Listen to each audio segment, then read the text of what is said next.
Hello, everybody, and welcome back to the stream. It's Mandy Hatter here. Hey, hey, how are you doing, Blue? It's good to see you again, twice in one day. Dixie says hi, by the way. So, anyway, it's very nice to see you. And I am just trying to continue on. Hi, hi, hi, Drago. It has been so long. Oh my gosh. Dixie says hi. Hello. She's like whining back here. You say. You say. Yes, so I had this issue earlier where one of the followers started talking to me about, a PNG tuber. Uh, I tried to do the VTuber stuff and it just did not work. It was way too laggy. And so this works much, much better. And I'm much happier with it. And I was able to do my own art with it. And it's definitely making me much happier.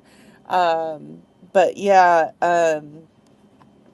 anyways, the follower earlier started talking to me about uh, how my internet was doing and why the chat was lagging and all of this stuff. And I'm like, yeah, my internet's really, really bad. And then all of a sudden, my internet died and dropped my entire stream. Like, just could not play the game, could not do anything. So, luckily, I didn't lose the game. But I would have been very upset if I had lost the progress and everything as well. But oh my gosh, I am like freaking out. So happy to see you, Drago. Oh my gosh. So, I get you and Blue at the same time. This is like freaking me out. I am so happy.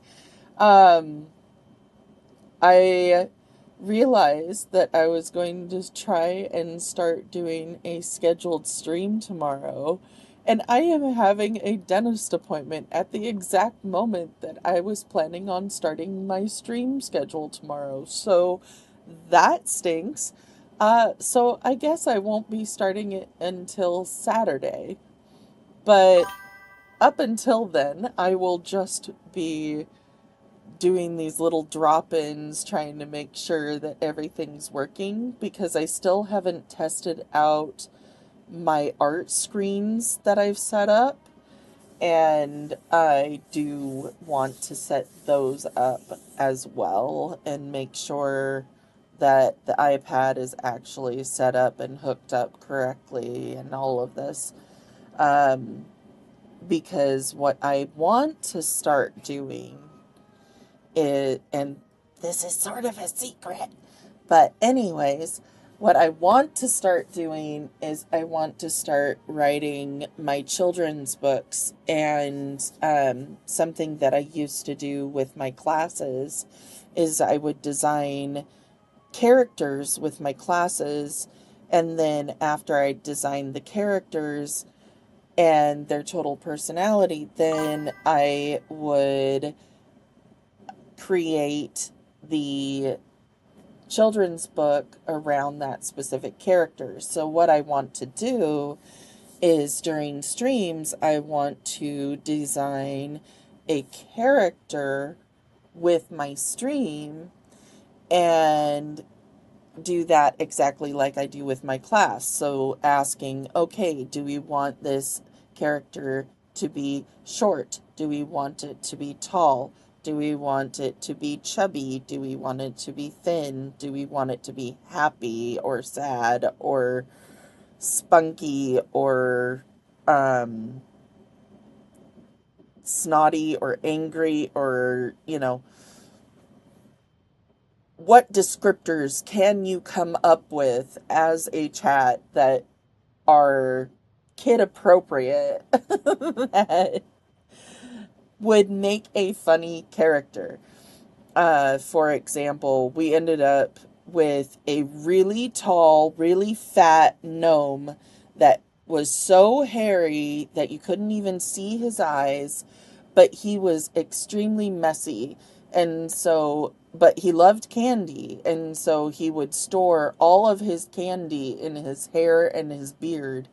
And so the picture of him is just this really shaggy gnome with these really long legs sticking out from under his beard, and um, his candy and stuff is all sticking in his beard and his hair in all different directions.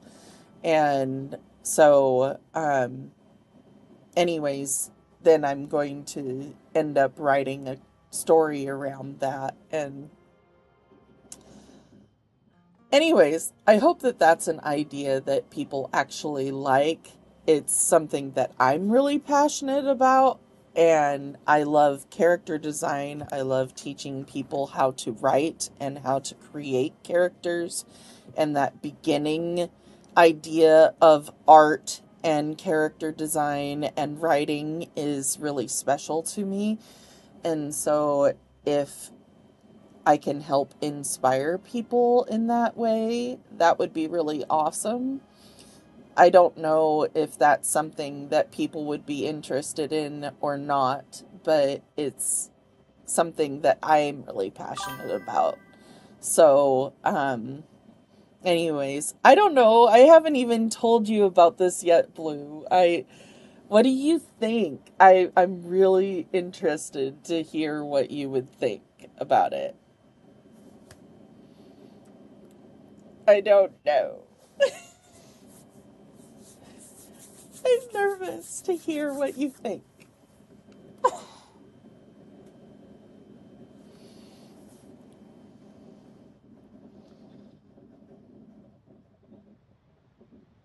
And actually, if anybody else wants to speak up and tell me what they think, that would be awesome as well. I am actually very excited to hear people's opinions about this, good or bad. I am very interested to hear. And by the way, hello everybody that is coming in right now. Thank you very much for joining. My name's Mandy Hatter.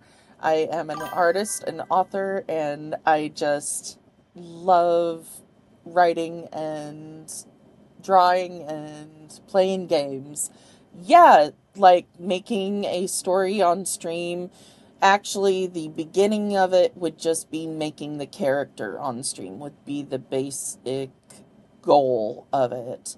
So we're talking about the character, what the character design would look like, and what the goal of the character would be.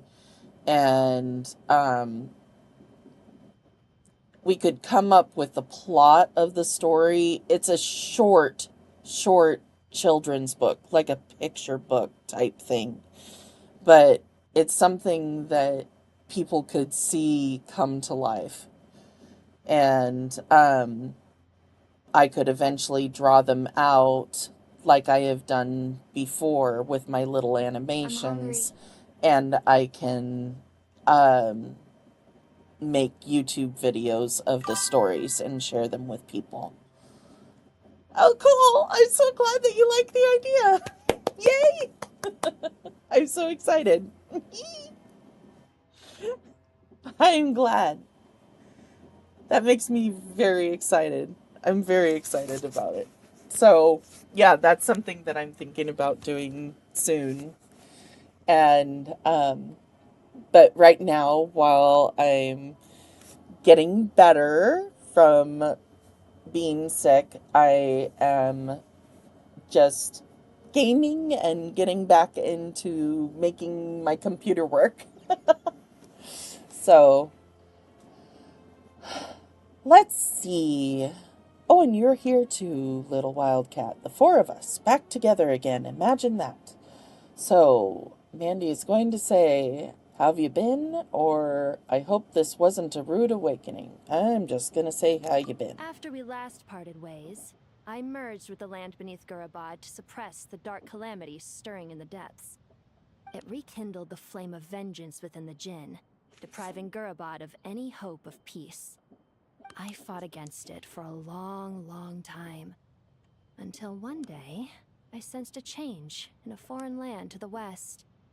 Suddenly, the pitch-black abyss fell silent.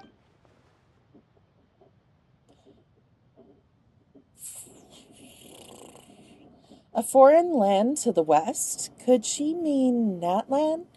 Gurabad isn't far from there. Did the abyssal presence beneath the city fall silent when we defeated Gazathoth? I forget how to pronounce Once that. satisfied that that dark power could no longer bewitch the Jinn, I too fell into a deep slumber, from which I have only now awoken. Why have you returned to Gurabad, my master? And why is my sand-swept homeland in disarray once more? Miss you a bunch too, Drago. Hoping that we can get together and do something. It would be nice if we could arrange some sort of game or something. I'm sure that we can put something together on Steam. That would be neat. Well, basically, Sumira is in danger and a lot of our friends are affected. Some bad guys messed around with Irminsul and now they've released the Jinn in here. We managed to chase off the culprits, but we have no idea how to seal this place back up and stop the sandstorms. Child's play. I shall quell the Jinn and scatter the storms. I have Thank played you, Mecha Liverpar. Chameleon lately. That No is need something to I've thank been me, my doing. master. I have granted many wishes in my time, and this was the most trivial of them all. Mm-hmm. And this was the most trivial of them all.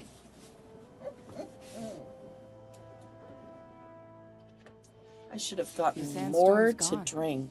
The sun shines bright again. When I said that we'd meet again under a lovelier sun, this was exactly how I imagined it. They changed her voice. Yay! Although, honestly, Paimon would love to hang out with you more, even if the weather sucked. That was really loud. I apologize. Well, there shouldn't be any more Jinn breaking out, right? Are we okay to head back? Yeah, let's all head to the Temple of Silence. Sounds good. You can introduce us to your other friends. Another adventure begins. Lovely. Lovely. The storms have stopped. We should be able to get to the Temple of Silence without any problems now. Time to regroup. Except for when there is a big old hurricane thing in the way.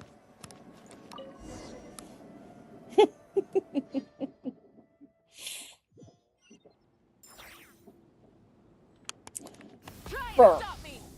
Wow, wow. Uh-oh, something stopped. So, this is the Temple of Silence. I've heard the Nagarjanites mention it in passing, but Oh, you have a good never one, Drago. imagined it would be this big. It's colossal.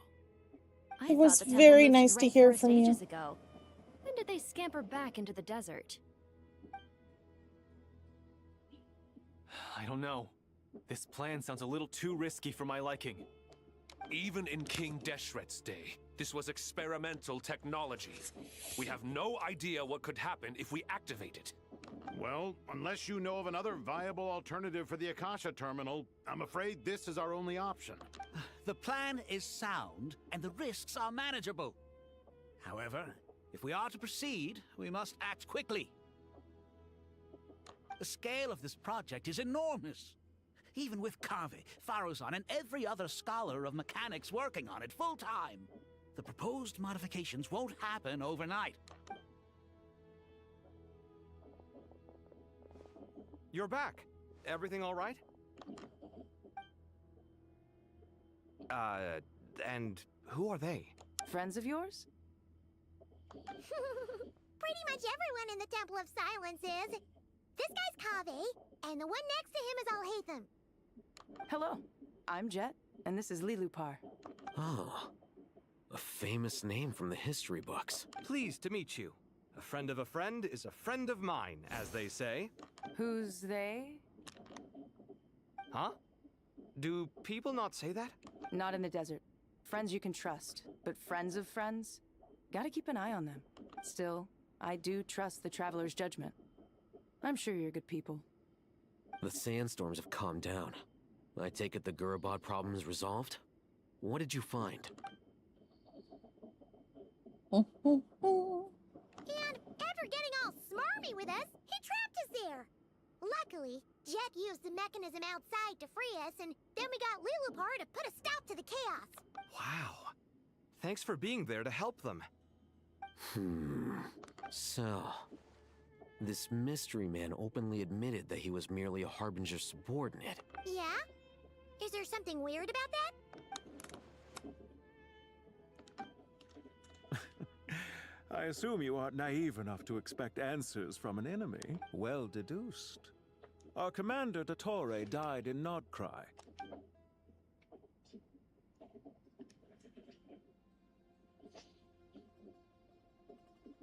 Are you wondering about his true identity? Or do you think there's a big conspiracy behind all this? I wouldn't go as far as to call it a conspiracy. Just the simple fact that having someone to shift the blame on tends to prove useful, should trouble come knocking later. The most important thing for now is to solve the immediate problem. Perhaps that man knew you wouldn't have the resources to investigate his background and so didn't put much effort into disguising himself. This is all getting a little cryptic for me. I'll let you guys talk while I take a walk with Lilupar.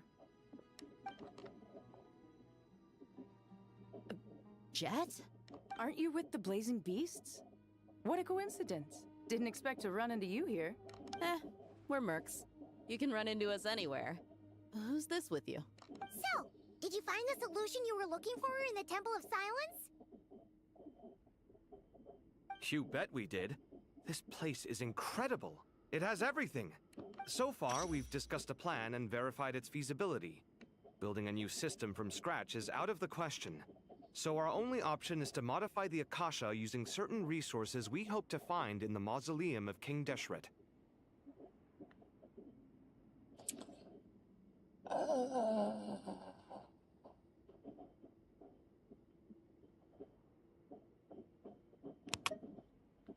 According to certain sources in the Temple of Silence, there is a core device in King Deshret's mausoleum known as Aru. Little is known about this device in academic circles, which suggests it was hidden quite effectively. If these sources prove correct, the energy contained within Aru may be sufficient to power our Akasha renovation plan. However, this raises difficult questions regarding technological integration. The sages are still debating it. Yeah, but I'm sure they'll reach a compromise once they've argued it out. The people of the rainforest are always cautious when it comes to desert technology. But times of crisis like this leave us with little choice. Wait, Paimon has a question. Is this the same Aru we've heard of before? It's sealed off, right? Some sort of prison where the Goat King, Ibis King, and Crocodile King are locked up. Well remembered. Yes, that's exactly right. According to our records, Aru was the most brilliant creation King Deshret ever conceived of. Built by divine and mortal artisans working together. It was a miraculous accomplishment, and it lies hidden deep within the king's mausoleum to this day. That being said, what Aru actually does and why it was built, those are deep secrets we are not privy to. Until recently, I wouldn't have been optimistic that the place even exists. The only reason I'm inclined to believe it now is because we heard it from the Ibis King Thoth himself at his temple. The tale of how the 3 retainers of Al-Akhmar were imprisoned in Aru. Paimon totally gets that. When Paimon first heard about it, she thought it sounded pretty unbelievable too. Do you guys still remember that? The Ibis King told us they were trapped in Aru, and that they had to answer 3 questions to get out. I think I remember. What causes our rise and fall? What obliterates love and hate? And what determines truth and falsehood? Those were the 3 questions, right? Yeah. If only Nefer were here. She's dealt with the Ibis King before, so she might know more. Oh, Nefer's a friend we met in Nodcry. Nodcry? Funny. She showed up here earlier. Huh? Yeah. Had another lady with her, too. Both said they knew you. They contacted the sages, claiming they might be able to offer some assistance. Really? They came here to help out? Yes, really. It was just before you got back. One of them said she's made Nodcry her home. If she's the person you were talking about, then... Looks like betting on Aru was the right choice. See? They're right over there. Nicole! Nicole! Nefer! Why, hello! We're here to help.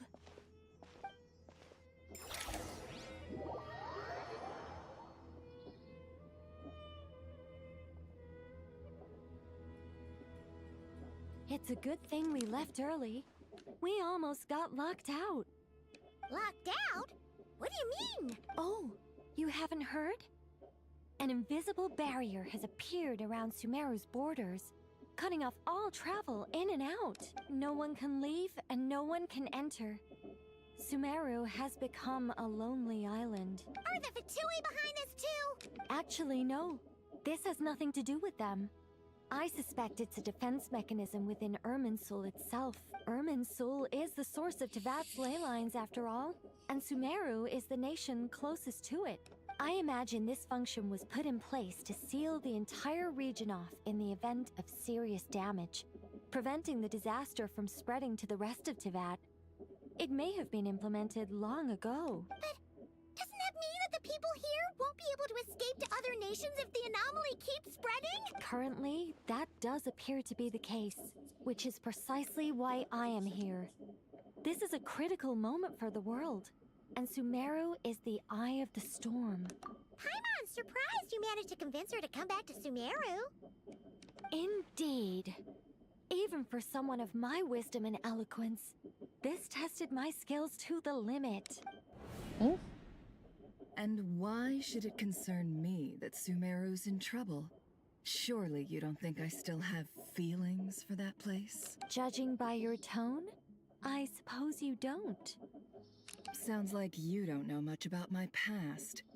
And here I thought you knew everything. All I know is that the Ibis King is the source of your power. He was quite a prominent moon envoy once upon a time, so I do know a thing or two about him. As for your past, I have ways to learn the full story if I wish to. But everyone has secrets they'd rather keep to themselves, wouldn't you say? I'm glad you see it that way, Miss Nicole. I've chosen to call Nodcry home, which is why I did my part in its hour of need. That doesn't mean world savings become a habit with me. I have no particular desire to play hero in Sumeru, thank you. I understand. Human emotions do not appear and disappear without cause. There is always a reason to be found behind both salvation and destruction. Still, if time has taught me anything, it's that human emotions are often complex and in conflict. That's why people change their minds about things all the time. But that's where we angels come in. Our duty, ultimately, is to guide people towards their deepest, truest desires and help bring them to fruition. So I wish to hear about your past, because I do not believe you are motivated by hatred alone. And if we still arrive at different conclusions in the end, that's okay. I refuse. Wait, what? But I set the atmosphere and everything. Isn't this supposed to be the moment when we finally open up to one another? Is it? Maybe I'm not so good at reading the atmosphere. You're right, Nicole. There's more to me than just hatred. Had it consumed me, I'd be left stuck in the past forever, never living in the present. But I don't think that your guidance can change my mind. The all-consuming sands, the bloodshed, both deserved and undeserved. Those old emotions cling to me like a shadow. Do you wish to shake them off? No. I hope to remember them forever. Those emotions and memories shaped me into the person I am today. They'll always be a part of me. In that case, would you like to hear my perspective, at least? Sure. It's not every day you get to hear an angel's opinion. A long time ago, when the angels still walked freely upon the earth, I found life tedious. Monotonous work, lukewarm relationships. Things weren't nearly as interesting as they are now. And yet, since the angel's demise, I have found myself missing those days on more than one occasion. Human emotions are often attached to a person, a place, or an object. When those things are gone, the memories quickly fade, and the emotions slip away along with them. If Sumeru were destroyed, both rainforest and desert would be no more. With the object of your hatred wiped from existence, it would not take long for the memories buried deep in your heart to slowly fade. Both love and hate are intense emotions, but they are nothing compared to the void left behind when they disappear. Most sophisticated, Miss Nicole. But anyone focused on the future could only ever applaud the destruction of the things they hate. Still, I'm a special case. Someone once told me that human memory is more selective than a Mora-hungry merchant choosing between customers. We all need a reality check once in a while, so we don't forget the truth. As much as I dislike Sumeru, this is no way for it to perish. All right, you win. I'll help you out a little, but I won't work for free. How much will you need? You're not gonna milk this for all it's worth, are you? What do you think? I'll be upfront with you. I don't have much more on me. If that's what you need, I could borrow some from Alice. Or perhaps I could pay in sculptures. The ones I carve are actually worth quite a lot. Just cover my travel expenses. Huh? Is that all? That's all. Given all the people I owe favors to, I can just about justify a trip to Sumeru. Yehoda! Here, boss! What do you need? I'm going back to Sumeru for a while. While I'm away, you'll be in charge of the curatorium. Me? I'm in charge? Whoa! Don't worry, boss. You can count on me! And that was how the ingenious Angel Nicole brought you the perfect person for the job in your hour of need. Hip hip hooray! That was far more detailed than necessary. Not lacking in embellishment either. I never thought I'd return. Especially not the desert. But life doesn't always go as planned, I suppose. What's Candace up to? I don't think I've seen her yet. She is still taking care of things in our village. Should be joining us before too long.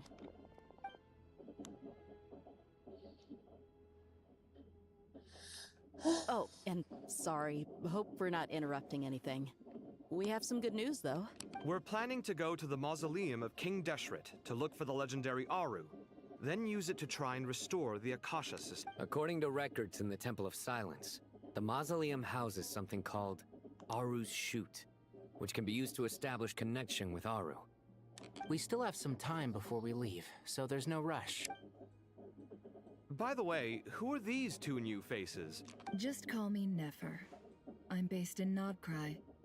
Did I hear you mention Aru? Correct. Well, I happen to have a connection with one of the 3 retainers imprisoned inside, the Ibis King. I'm here to get things done. So if you don't mind, I think I should come with you. That sounds perfect. Miss Nefer, are you from the desert by any chance? Why do you ask? I don't know. There's a familiar air about you. Plus, you mentioned Candace. Sorry, I don't mean to pry. It was just a random thought. I'm Dia, an eremite mercenary. My work usually keeps me out in the desert. I'm on good terms with Dory, and she's mentioned you all before. It's nice to finally put faces to the names. However, my associate here is probably less well acquainted with you. Why don't you all introduce yourselves? Actually, I'm a little better acquainted than you might think. Huh? Huh. Are my eyes playing tricks on me? It looked like you spoke without moving your mouth. Ventriloquism. I have heard tell of it before.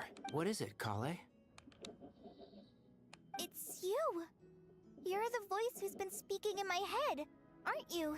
Haha, I was right. You encouraged me to report my dreams to the Dendro Archon, and got me to recite that magic prayer. Mm-hmm. I have many titles, but let's go with the most pertinent one. I am Nicole Rain, an angel who has lived since ancient times. An angel? Sounds like a big deal, but, what exactly is an angel? Oh,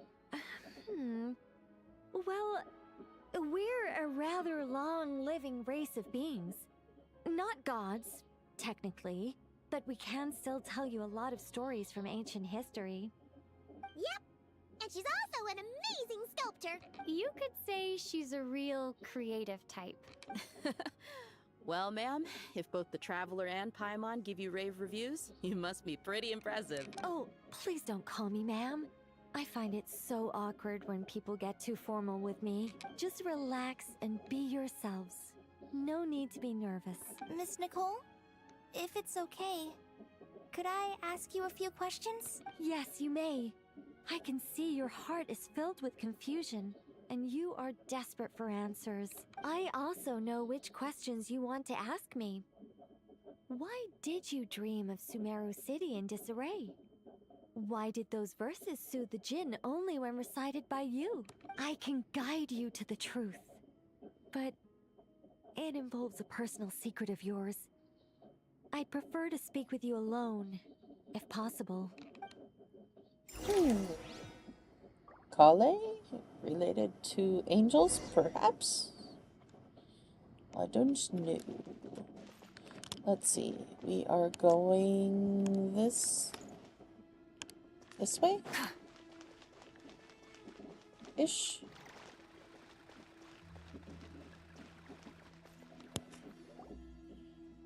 Directions. Ish. I thought we were going to speak alone.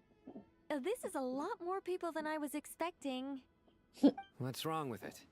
Even the doctors at Dar al-Shifa allow patients to be accompanied by family members. Well, if Kale doesn't mind her secret being revealed, I have no problem with it. Thanks for being so considerate, Miss Nicole. I don't know what secret you mean, but whatever it is, there's no need for me to hide it from my closest friends. Closest friends? It's so nice to hear that. We're here to support Kale through this. All right. In that case, I'll get right to it. Kale, are you aware that there are god remains inside your body? Oh, I am. When I was young, I got sick with Elazar. Nothing could cure it. The Fatui convinced my mom and dad that they could help, and I was sent to an unfamiliar place. There were a lot of other kids just like me there. This creepy guy injected us with some strange medicine, which I heard contained god remains. I can still remember the pain like it was yesterday. But thanks to the friends who've stuck by me all this time, I've gradually been able to overcome those memories. Anyway, so you're saying that what happened to me has something to do with the god remains they injected me with? Yes. Those were the remains of Nabu Malikata, the goddess of flowers. What? Whoops. Fascinating. You don't seem surprised like the rest of us. Why? The possibility crossed my mind when Kale recited the Goddess of Flowers song and calmed the Jinn. You made Paimon jump! What are you doing here, Lilupar? I was merely passing through when I heard the name of the Goddess of Flowers. Be assured that I share your surprise. You, with the hat. Are you certain? I sense no trace of the Lord of Flowers within her. Well, it is a very small fragment. Unless special methods are used to manifest its power, even her closest acquaintances would find it near impossible to detect. After the goddess passed away, her remains were scattered across the desert. King Deshret gathered all the pieces he could find and buried them in the Eternal Oasis. But some fragments remained unaccounted for. Eventually, the Fatui must have found a way to track some of them down. Presumably for use in some experiment. It's not an uncommon occurrence. You're more shaken than I thought. In one sense, you've been extraordinarily lucky. So many people who yearn for this kind of power never attain it, yet you have coexisted with her all this time without even realizing it. I don't know what to say. I'm glad that I could help everyone with this power, really. But knowing that a fragment of the Goddess of Flowers is inside my body is... it's a strange feeling. I would think so. Well, people value their autonomy very highly. Even a well-intentioned intruder can shake one's sense of self. I understand how you feel, Kale. But once you get used to it, you'll find it's nothing to be concerned about. Huh. I guess you, of all people, have a good reason to speak on this. 2 good reasons, in fact. Incidentally, 3 is the maximum number of Hermanubis's Ba fragments that I could bear. Let me guess. Because 2's company, but 3's a crowd? Thanks for helping to explain the joke, Tainari. Not my intention. Goddess preserve me. I should take my leave. This boy in his wolf's head hat speaks much too differently from the Hermanubis I remember. Kale, all I'm trying to say is, no matter how many Hermanubis fragments there are within me, you wouldn't think of me as Hermanubis. In the same way, you are simply you. Yeah, I know what you mean. So about that dream I had, was it a warning from the Goddess of Flowers? Yes. Just like me, she was an angel created by the primordial humans, born with the instinct to guide living beings. Though her body and soul have perished, her essence retains its natural instincts. Even her smallest remaining fragments would do their utmost to send you that warning. The Mother of Dreams? Lord of Flowers and Oases? She must have had a premonition. That is why she gave that dream to you. We won't let our efforts go to waste. But I still don't understand. Why me? Yes. Why indeed? You weren't the only one injected with God remains, but only in you have her fragments persisted. I suspect it may be because of the firm will you showed in the face of suffering. She was likely assimilated by that will. Of course, this doesn't mean you have to shoulder any extra responsibility. As this young man said, you are who you are, and that will not change. All right, any further questions from the family members of the patient? If not, we should head to the mausoleum of King Deshret. Let's move out. Time to put our plan into action. Okay. We all hope it'll work. But will we really be able to open Aru? And even if all 7 pillars of King Deshret agree to let us proceed, the scale of the work to follow is daunting, to say the least. Haven't you handled other big projects before? I mean, the biggest project I've worked on to date is probably the Palace of Alcazarzaray, I guess? But this is orders of magnitude beyond that. It's a total nightmare. Look on the bright side.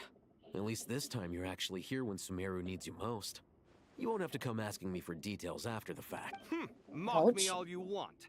But now that I'm here, things will be resolved far more quickly and smoothly than last time. Kave's self-doubt disappeared in an instant. Like magic. Well, This confidence is most gladdening. Now, go and pack your things. We'll head to the mausoleum as soon as you're ready.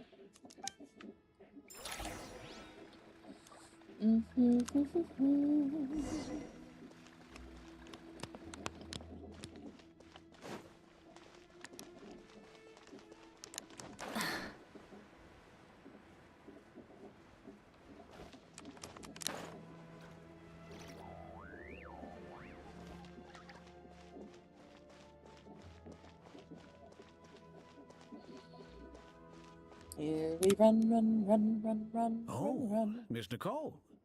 I heard you're a very talented sculptor. Is that true? Oh, I don't know. I wouldn't want to blow my own trumpet. Honestly, even though Kasharawar is best known for its focus on mechanics, plenty of Kasharawar scholars are quite serious about sculpting as a hobby. So if they rate your work, that's enough for us. We just have to take a look. Who's we? Myself and a few other scholars.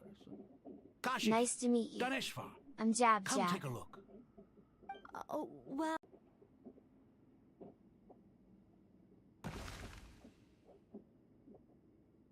Whoa. Where did that come from? Look at the level of detail. It's so lifelike.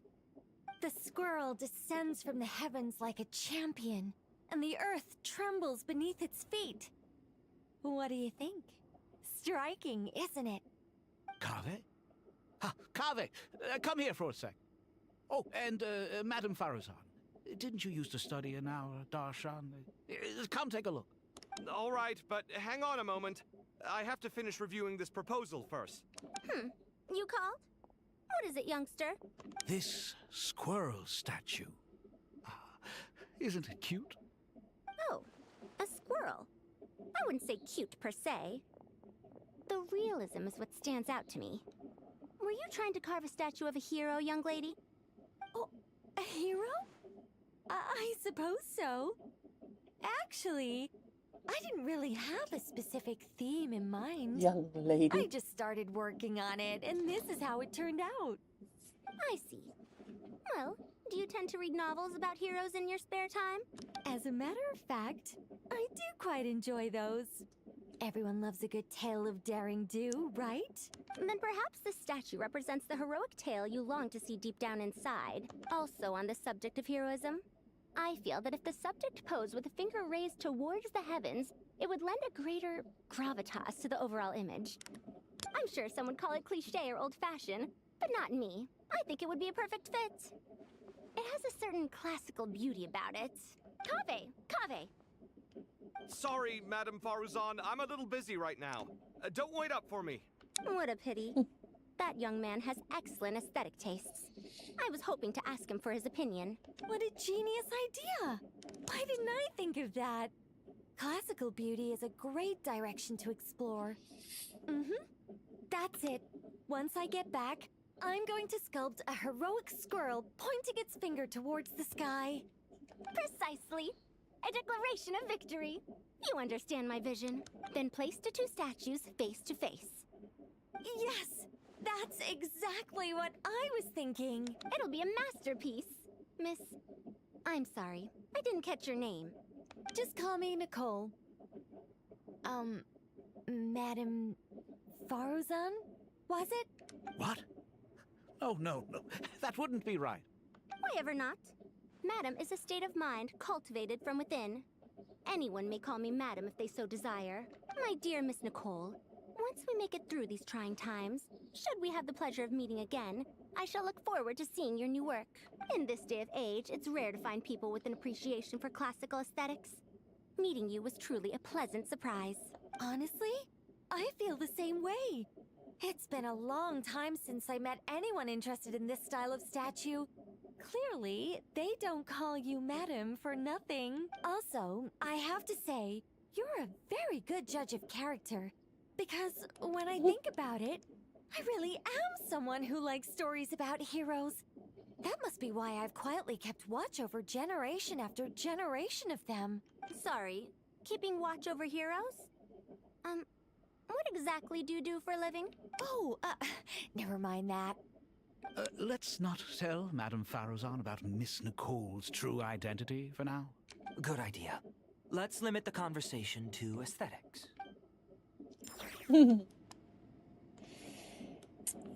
Right.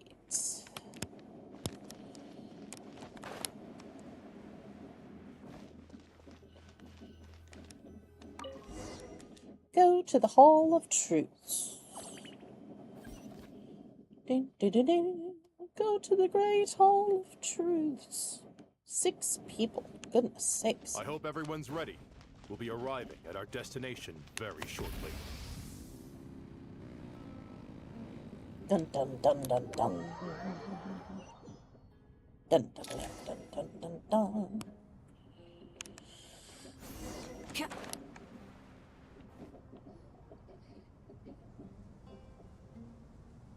Why, we've not seen so many visitors ever, really.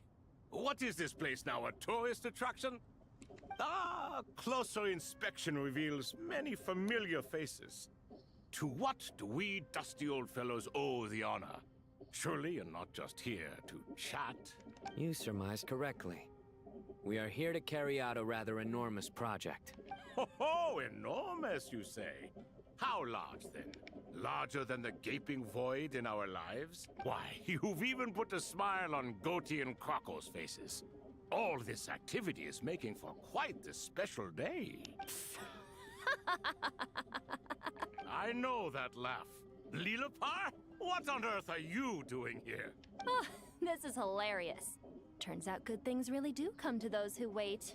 As long as you stay alive long enough. When did you 3 get locked up in here? And still you act all high and mighty, putting on a show for the younglings. Truly hysterical. Why, you... Yes, I know. No need to shout. You're right, Lilipar. Goatee, Crocco, and I all have the same problem. But didn't King Deshret seal you away? How did you break free, and how did you get in here? Who knows? Perhaps you can ask my master one day, should you ever get the chance. Behold, the executioners of old. Some have turned into fragments residing in human bodies, and others are imprisoned eternally, leaving not a single shard behind. It's almost tragic, watching lowly prisoners like you act all self-important. Curiosity gnaws at you, doesn't it? Your interest in the outside world threatens to burst you at the seams. I'm starting to take a liking. We come to you, O 3 ancient lords, to request your How is assistance on everyone? behalf of the Academia. If we can help you regain your freedom, then please consider lending us your aid. As for precisely what we need your help with, it's a long story. So, to demonstrate our sincerity, we are prepared to first resolve the problems that plague the 3 of you. All right, stop arguing, Crocco. And Goatee, don't you start. What's the harm in letting her speak? It's not worth getting so angry about. Forget about her. The 3 questions are the crucial thing here. But do you really have a way to answer them? You once answered the final question, Nefer, but the seal did not open. Unless, with the passage of time, you have found a new answer? You could say so. When you first asked me what determines truth and falsehood, my answer was a liar's soul. Liars are the best at seeing through the falsehoods of the world. But if you want them to tell you the truth, you have to reach their soul. I think that makes sense. I found it quite compelling myself, and I told Nefer so. Unfortunately, it brought us no closer to liberation. Well, that's simply because it was my answer, not the one King Deshret was looking for. Can you guess which answer Al-Ahmar wanted then? Time.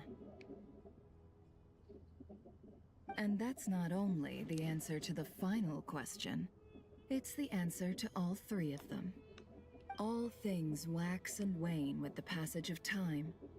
Love and hate eventually fade into nothing. Current affairs are always fraught with conflict and controversy. Only time can distinguish between right and wrong.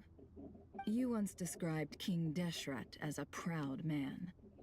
I'd say that the prouder someone is, the more inclined they are to believe that only time is qualified to be their judge. Time. Well. Indeed. Perhaps in building Aru, our king was in fact attempting to reverse time, to bring love and hate, right and wrong, the rise and fall of all things back to their point of origin.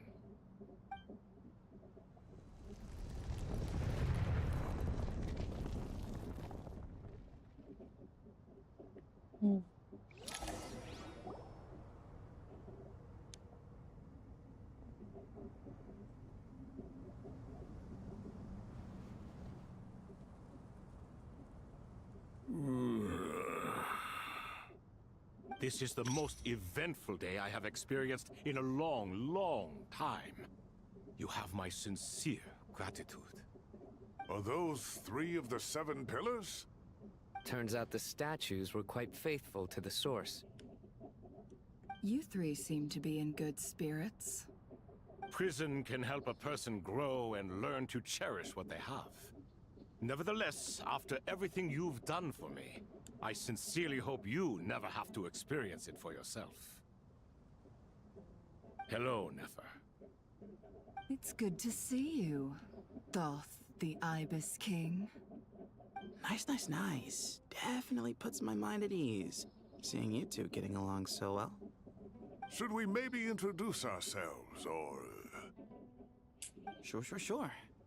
I'm Sethos, the current leader of the Temple of Silence. This is General Mahamatra Sino, and this is the former Spantamad sage, Cyrus. But I'm guessing none of that means a whole lot to you. Everything is equally new to us, in truth. We've been gone from this mortal world for longer than you can imagine. Let's hold off on the introductions for now. We can always ask Nefer about you later.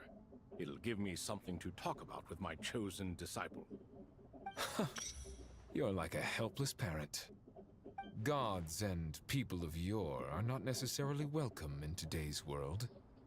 Self-awareness is one of my finest qualities. I thought I ought to share its fruits with you 2.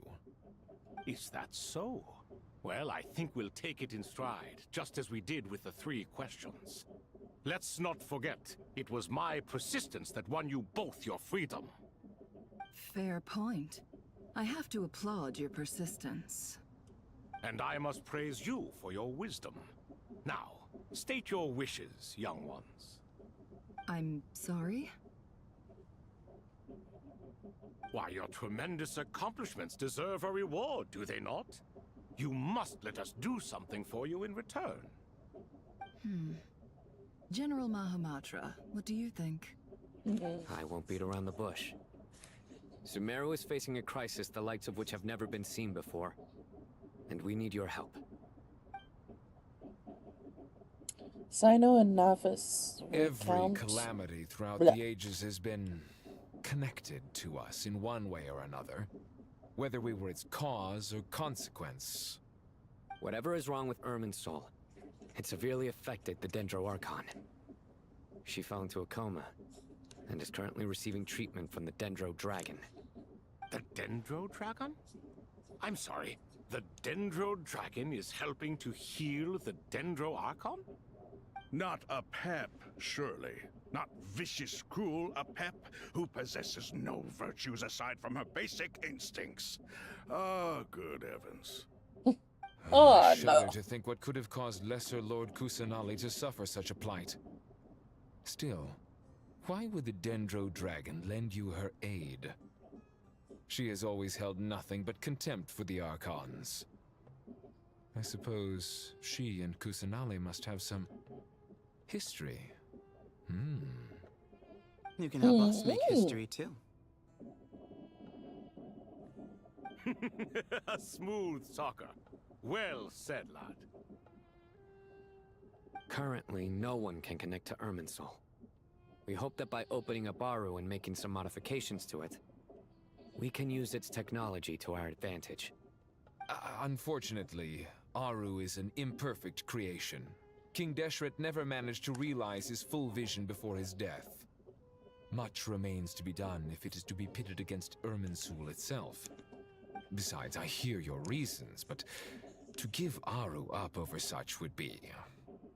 The archaeological records clearly indicate that although Aru's construction took a long time, it was not beyond human means to achieve. Modern technology should solve the efficiency issues. We have no choice but to go all in on this. This is by no means a threat. But the only reason we helped you escape from Aru was to gain the necessary...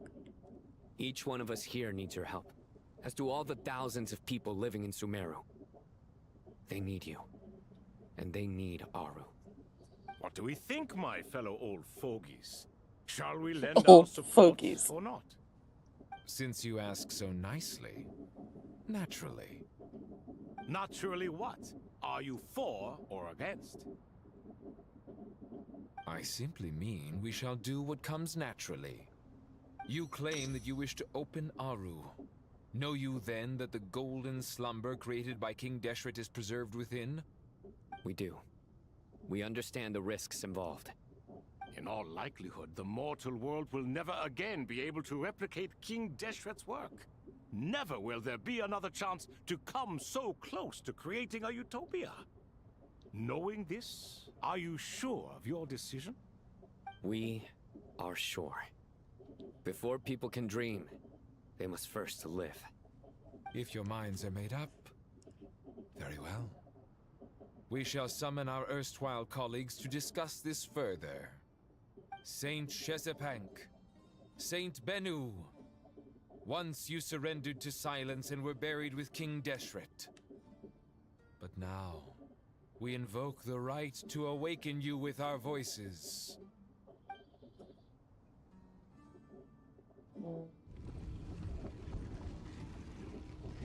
I can feel the strange sensation. The ground is trembling, as if answering the call of the Goat King.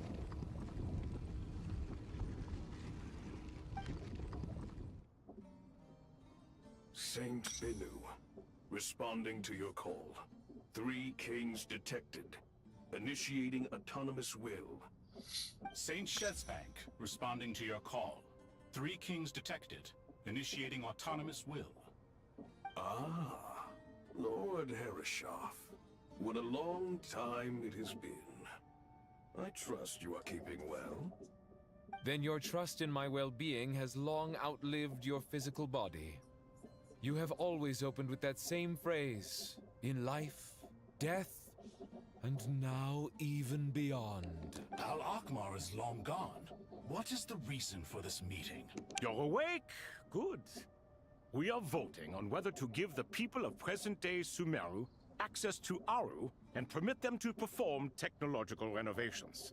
You have the right to support or oppose the motion. Aru is the pride of Al-Akmar.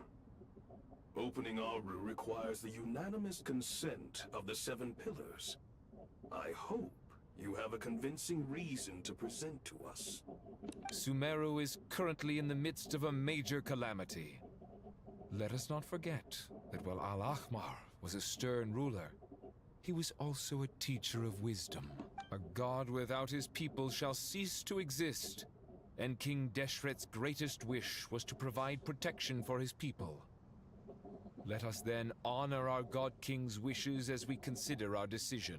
I do not mean to mock these proceedings, but what is the point of a unanimous vote when we know that the last of the 7 pillars, the Dendro Dragon Apep, will never communicate with us? This will no doubt surprise your mechanical mind, and I have no intention of trying to persuade you it is true. But Apep is, in fact, healing the Dendro Archon as we speak. Huh? Can someone attest to this? Do we have any proof? I ask the 3 kings. Can any of you vouch for the truth of this claim? Naturally, the Ibis King, Thoth. What? It was Thoth's disciples who revealed the truth to us. We need not debate its veracity. Simply let Thoth bear accountability. That way the rest of us may have a clear conscience. Herreshoff, you diabolical fiend. I awakened our former colleagues for you, supported your opinion, and backed your decision. What sort of fiend would do that? I miss the days when Hermanubis was still around. At times like this, he would offer to take accountability. What are you trying to say? Is my word worth less to you than Hermanubis's? Hypocrite though you are, Lord Thoth, you are humorous in equal measure. How could we bear not to associate with a character such as you? I, Saint Shezpek, approve the Goat King's proposal. Since King Deshret is no more, we shall receive no reprimand for acting beyond our remit. Nevertheless, I sincerely hope that those before us understand the significance of what they intend to do.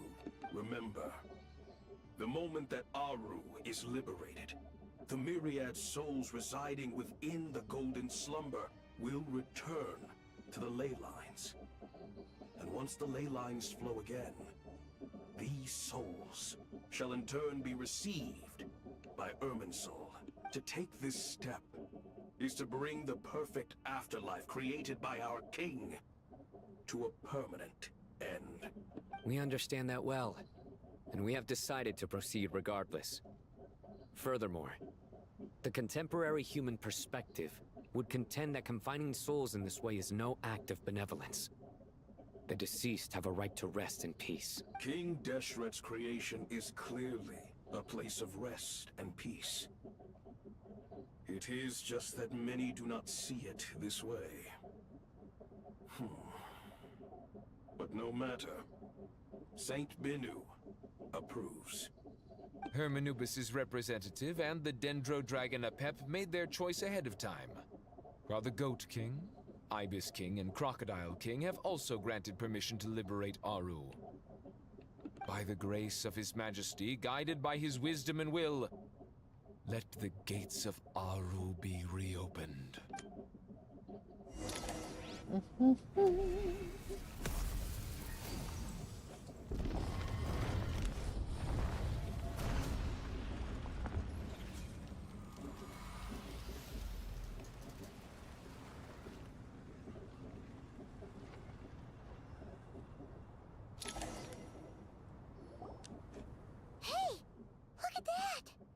What's this? Are we under attack? No. Wait, it's... These look like souls. Silhouettes approach us from within the light, then pass through our bodies like wind through a veil. Here you are. Through the sands of time.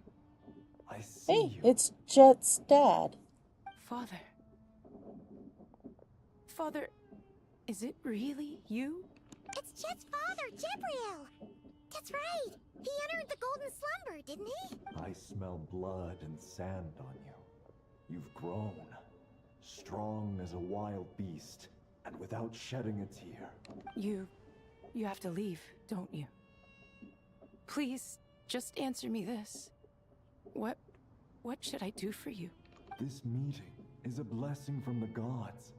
My soul, once imprisoned along with that of Semail, is finally free.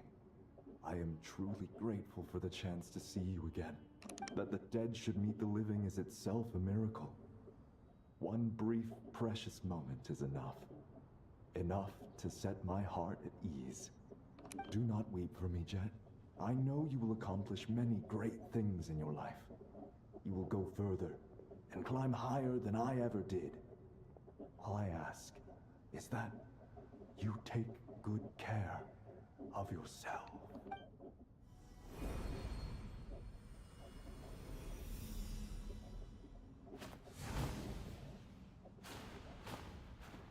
Father! Father! Hey, Jet. Do you want something to eat? Maybe Food is always it. I'm fine. Thanks, Paimon. It was just a little sudden. The chance to see my father again meant the world to me. He was trapped in the Golden Slumber for our sake. And now, after all this time, he can finally rest in peace. I'm glad. It's a huge relief. You've grown strong, Jet. More than enough to fend for yourself. Yeah. I'll leave the past in my memory where it belongs. My family, the good times and the bad. Goodbye, Father.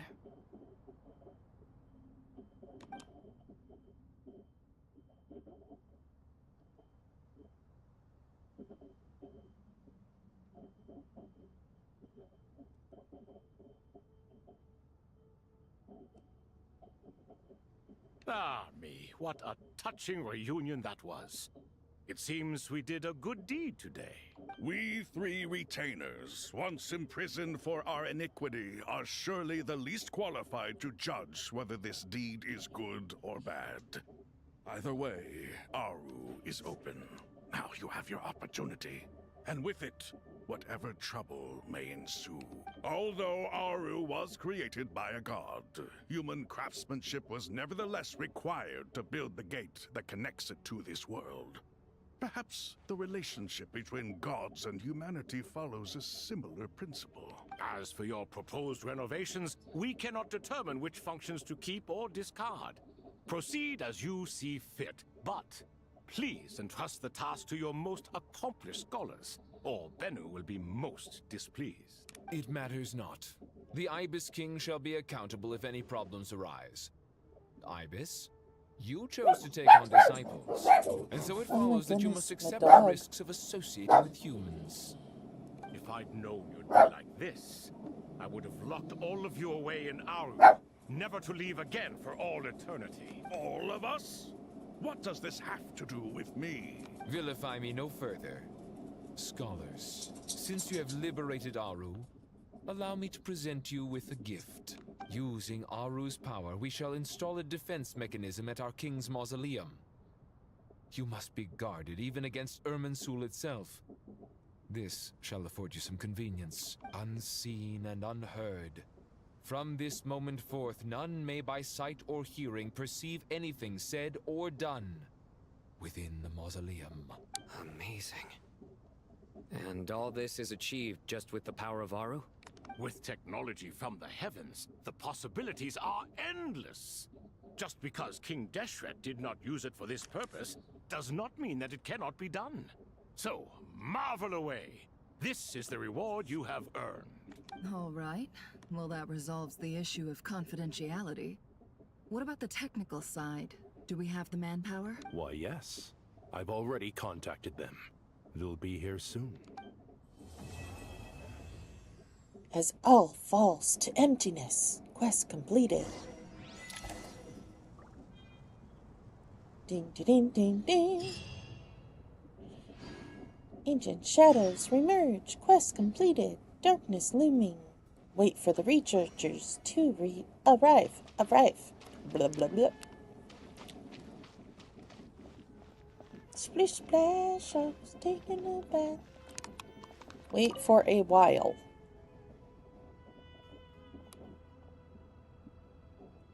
You must be the ones tasked by the Academia with renovating Aru? That's right. Good afternoon.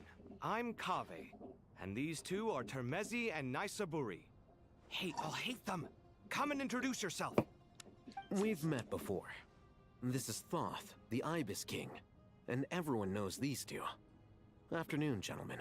I've only ever seen these two in murals. Ah, the paintings in the temple. They show us chatting, playing cards, playing chess. Precisely the activities we most enjoy, funnily enough. No, only you enjoy playing chess. We were just humoring you. I wouldn't go that far. Back to the matter at hand. A preliminary assessment by the Academia indicates that this project requires expertise in various disciplines, including the deciphering of ancient texts, mechanical engineering, the restoration of ancient ruins, and elemental theory. The most capable minds in their respective fields are here before you. If there are no objections, we'd like to begin our work. The artisans who built Aru for Al-Ahmar gave their very lives to create this splendid work. Follow their example by giving your utmost devotion to this project. I didn't know that. We'll do our best, of course, but we certainly won't be sacrificing our lives. Such brazen words. Humans these days are a far cry from their ancestors. What little respect you show for King Deshret. No, that's not what he meant. Please, don't mind him. He shares your sentiments, just not your, penchant for hyperbole. Assuming that's what you were going for? I just think it's important to manage expectations. Forgive my lack of courtesy, but we simply can't sacrifice our lives to the gods on completion of the project like people in the legends of old. Here's a first draft of the project proposal for your perusal. Please let us know if you have any requests. Normally, I'd have made it look a lot more visually appealing, but we were really pressed for time on this occasion. I hope you'll forgive me if it's a little rough around the edges. Naturally. If my fellow ministers deem this meager display of respect sufficient, I suppose I can consider agreeing to their proposal. Why are you so preoccupied with the ostentatious displays of respect to Al-Ahmar? We should be trying to make things easy for them. You never know. We might have to rely on these young people to look after us in our old age. Exactly. This is Aru's mainframe. Be reminded to use it with great caution. We certainly will. Thank you for your assistance.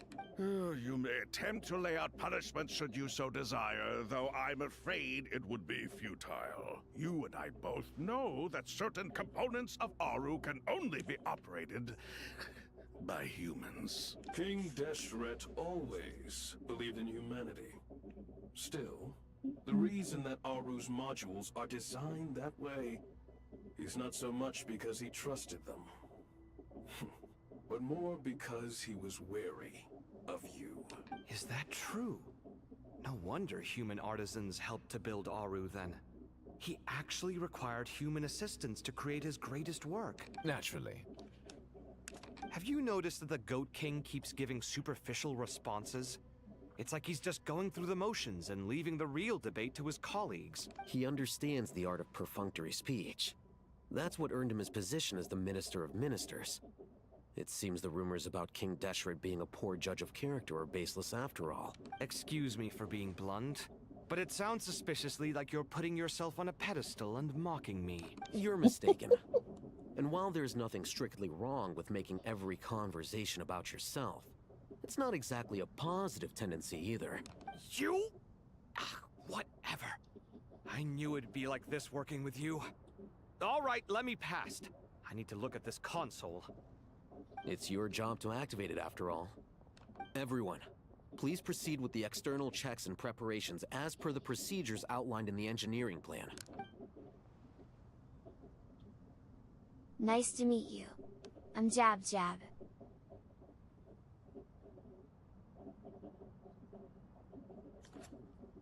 Hello there, youngsters. Whoa, the Ibis King came to life. What do you mean, came to life? I've been alive the whole time. You did say we could start our research, right? Are you having second thoughts now? I've reviewed the proposal. The work you're planning to carry out on this grand device is ambitious in its scope. You have ample confidence in your abilities, I take it? I wouldn't say I'm feeling hugely confident, but given how bad things are, I'd rather at least try something than sit around waiting to die. You are the top scholars of your day. I trust you are aware that there are countless links between Aru and the Akasha? Aru and the Akasha? But I thought the Akasha was the Academia's greatest technological accomplishment, created years ago by the Dendro Archon to help her people access knowledge. And you too? Do you not know either? You've read the instruction manual, right? You tell them. An instruction manual? The Akasha has an instruction manual? The Dendro Archon is a kind and thoughtful god indeed. It used to sit on a shelf in the corner at the House of Dana. Not the most popular read. If the manual is to be believed, Aru was in fact the original inspiration for the Akasha system. What? But there are so few records about Aru anywhere. And practically none of these scientific expeditions into the desert had anything to do with it. Ah, but this is something you could not possibly have known. You may have heard many stories about the desert, but what is the most important aspect of history? Consider this a quiz. Anyone from Vahumana present? I'm from Vahumana. It's, well, veracity. Precisely. And a large part of veracity is the chronological order in which events occur. I may as well tell you. In the beginning, Nabu Malikata, the goddess of flowers, descended upon Sumeru. The glory of the heaven was within her. She brought life, oases, and knowledge to this land. Then she created the Jinn, enlightened them, and ordered them to serve her. 2 other gods also walked upon this land where wisdom flowed in abundance, and the 3 met beneath the great green tree. It was the first and greatest alliance. We should speak with reverence of this covenant between the 3, which transcended both time and life. For they promised that in Sumeru, wisdom would be shared with all. All the great changes in Sumeru's history began with the goddess of flowers. For King Deshret's sake, she pried into the secrets of Celestia, and for this was burned to ashes by the flames of wrath. So grieved was King Deshret by her passing that he lost all interest in state affairs and devoted himself instead to the knowledge that she had brought back. It was after learning of the technology from that floating island in the sky that he first conceived of Aru. And so, the Akasha was inspired by Aru, while the basis for Aru itself came from Celestia's technology. Well, if the 2 share a common technological origin, then connecting one system to the other is an entirely feasible idea. Unbelievable. Have you no reverence at all for celestial technology? No, I do, but there's no time for that. The schedule is too tight. Blame it on the deadline. Perhaps you could try coming up with our cutoff dates. You know what it's like having to turn around 5 different drafts in one day? I wouldn't wish it on my worst enemy. Yeah, also, Sir Ibis King, you don't plan on getting directly involved at all, do you? Yes, well, you strike us more as having come to give a popular science lecture. Or, wait, does this count as more of a first-hand witness statement? Neither. Anyway, this sounds like far too much work for me. Still, if Aru is so powerful, why didn't King Deshret use it for more ambitious ends? Because it was never fully completed. King Deshret had grand plans, but he perished before they could come to fruition. In the beginning, his wish was to create something that could rival the very world itself. The Lord of Flowers sacrificed everything for that ambition. What he desired, she bestowed, and thus was knowledge brought into the world.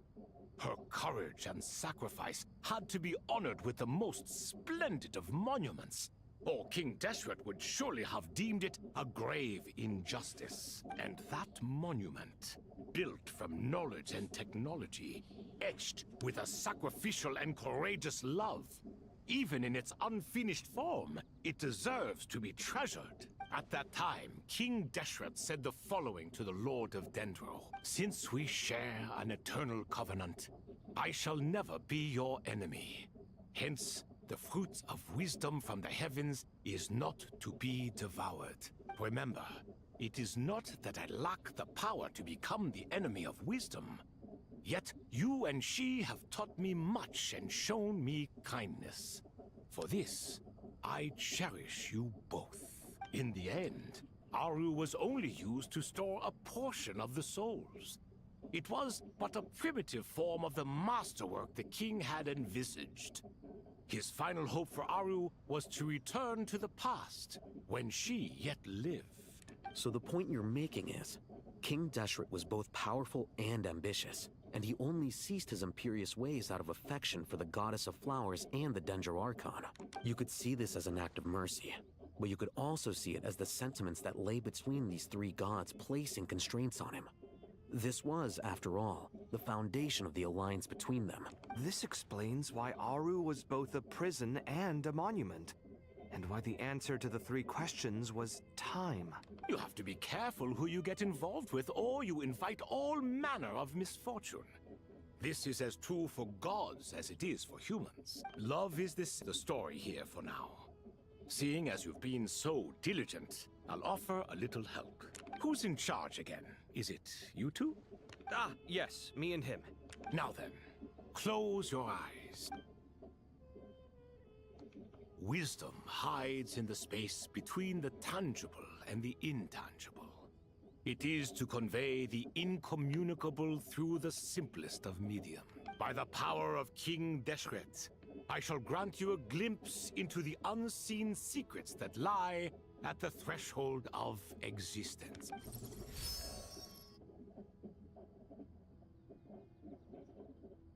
Where did this come from? Is it a new mechanism? It looks more like some form of externalized information. You've rendered it visible? Just as the Akasha allows you to access a greater range of knowledge, the power of our king permits one to perceive ingenuities that do not belong to this world. This is no ordinary mechanism. It reflects the internal structure of Aru. Whether you choose to increase or decrease, keep or discard. Come, use these to achieve the outcome you desire. Looks mechanical to me. Better let me handle it, just in case. But wait, how do I get up there? Turn around. So that's where the elevator is.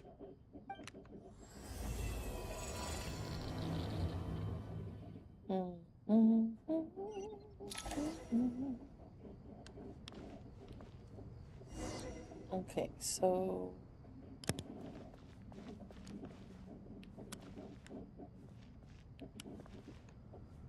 No?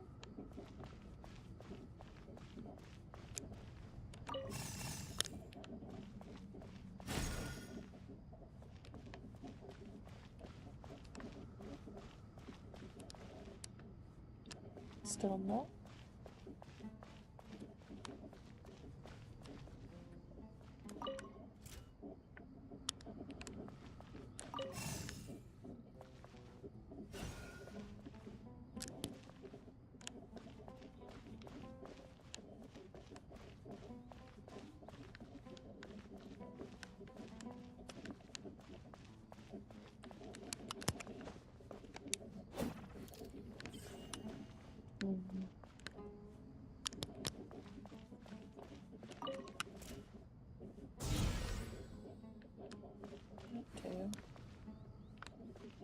Okay.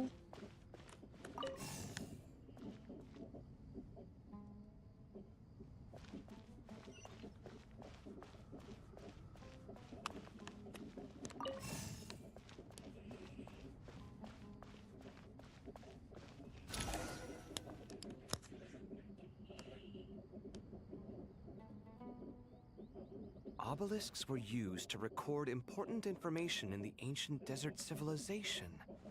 Hey, Alhaitham, there's some writing here I'll need you to decipher.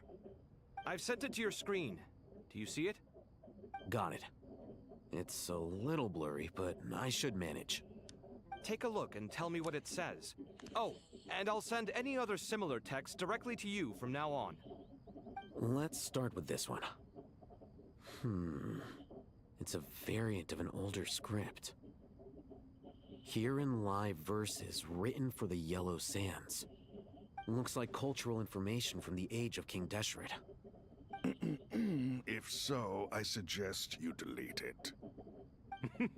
Words thrown together merely for fun. I had no idea Aru kept a record of this. Well, as long as you're certain that this is strictly private information, that's fine. It is unimportant. All right, well, I guess I'll start now.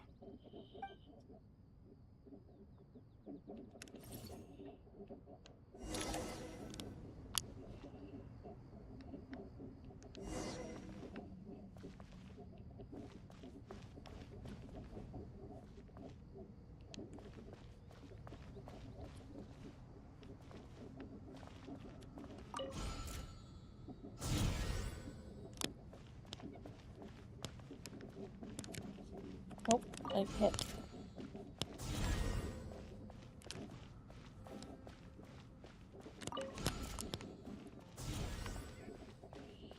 Okay. So, I want to go here first. Then, there.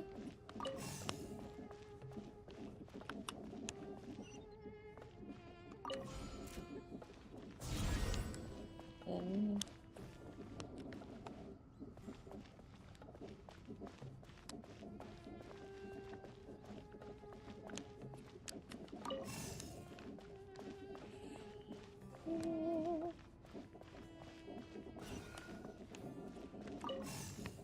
here.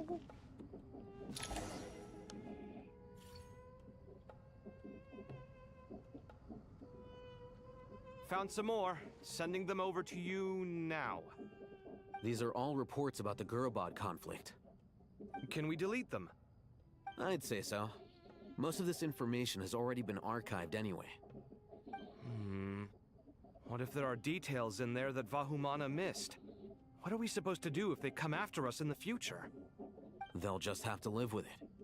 If we don't resolve these issues now, there won't even be an academia in the future, let alone a Vahumana Darshan.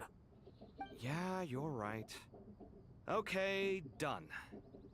There's some other similar monuments nearby. I'll check them out.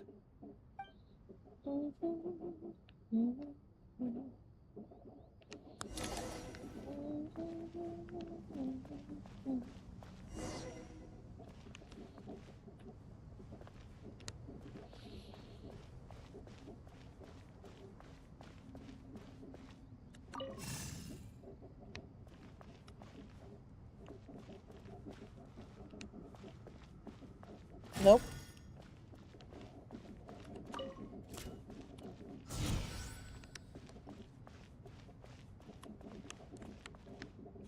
Oh.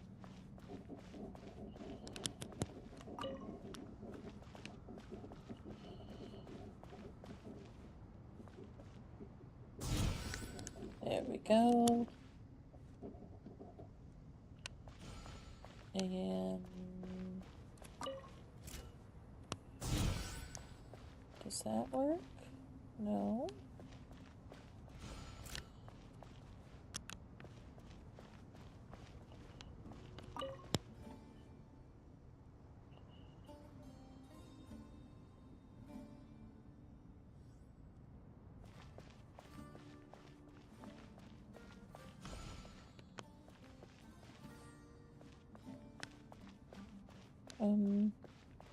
Do I have to do it in a certain amount of time?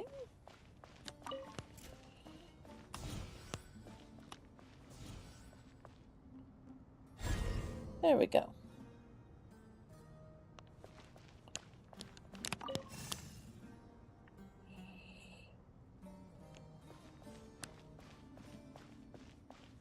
Another monument. Hold on.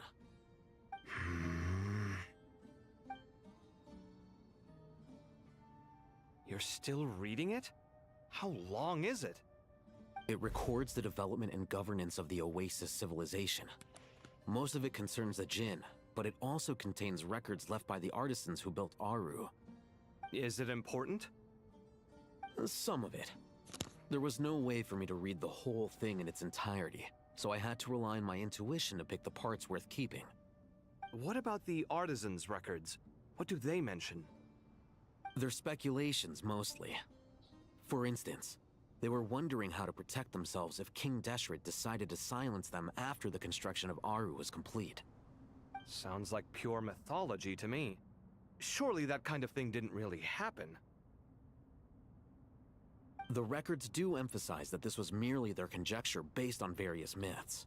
Still, the artisans did leave details of their plans to survive, including blueprints for their escape route. Even that got recorded? Okay, well, I'll make a copy of this first before I delete it. Is that truly necessary? You won't be needing those.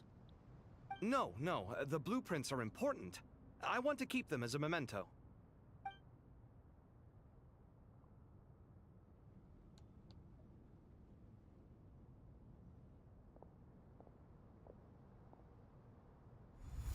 I think that should just about do it. It meets the requirements of the contingency plans, so we should be good. I gotta say, it's the strangest feeling, this cross between reality and the intangible.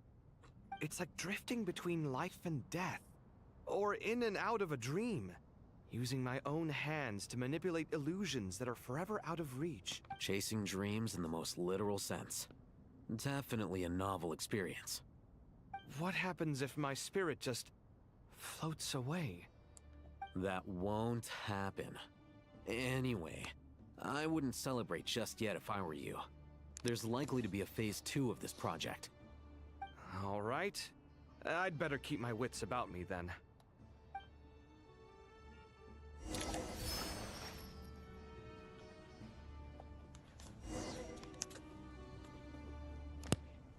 Rest. Rest. So they want me to go... where?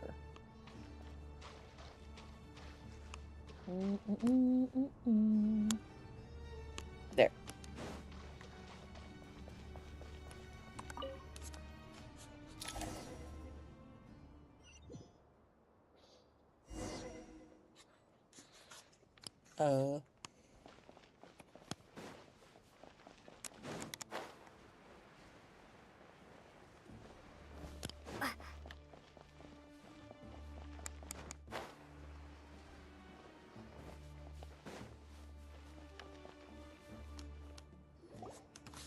I didn't expect to change bodies.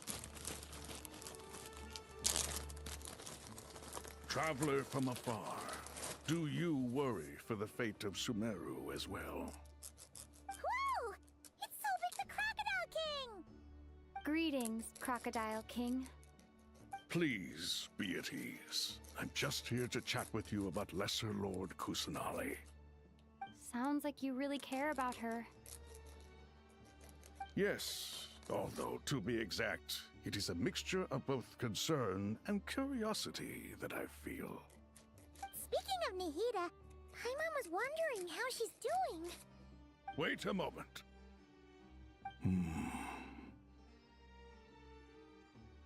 What is it? I tried calling out to a pep, but there was no response. This can only mean that she is focusing all her energy on taking care of Lesser Lord Kusanali.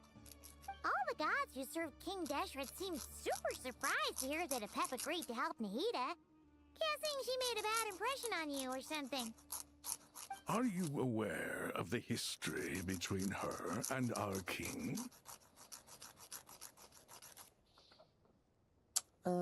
I don't remember. I'm going to say I'm not. The story begins a long time ago. Al-Ahmar was always a wishful thinker where the Dendro dragon was concerned. Without consulting her, he decided to list her among the 7 pillars, and declared his own power to be far superior to hers. That was when our king was at the height of his power. Ibis Goti and I were no match for him, and so we chose to submit and serve as his ministers. But not a pep. No, she never thought much of him. To a pep, Al-Ahmar's pride and sense of superiority were nothing but ignorance and hubris. In fact, they fought numerous times, but usually the battle ended in a draw. In the end, King Deshret coveted the power of Celestia, only to end up corrupted by knowledge. His final act was to trick the dragon into swallowing him whole, leaving her to bear the torment of his sins. The Dendro dragon stands for the glory of a bygone era. She hated Al-Ahmar and what he represented. All the gods, all the power they wielded. And so, her willingness to help the Dendro Archon through this crisis comes as a great surprise indeed. It makes one wonder whether, perhaps, the Dendro Archon assisted her in the past. Yep, Nihida did her a huge favor. He tells Sobek about how Nahida helped to free Apep from her suffering. So Lesser Lord Kusanali put an end to the Dendro Dragon's many long years of torment. As much as she loathes the Seven, Apep knows kindness when she sees it. No wonder she was willing to make an exception. Yeah, that's the sense we got from dealing with her, too. She is not incapable of coexisting with other living things. Rather, she actively chooses to avoid coexistence. And this despite the fact that she symbolizes life itself. How ironic. All of this being said, I wouldn't expect too much from her if I were you. Nothing will change her hatred towards humanity and gods. We'll keep that in mind. Anyway, how much longer do you think Nahida needs to stay with Apep? Maybe we should go and pick her up. For all we know, the Fatui might still be in the desert.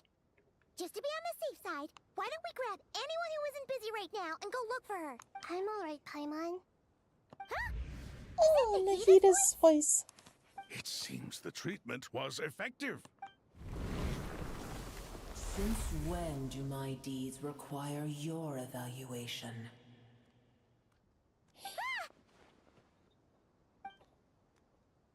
Here will do just fine. I had no intention of taking you any further. One ought not expect greater generosity than they have earned. You always hide your kindness away like an oasis within a sandstorm.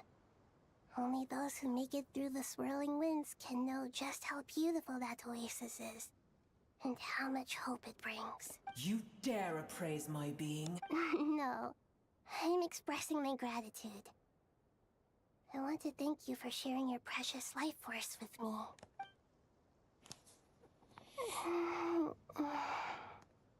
Awake already.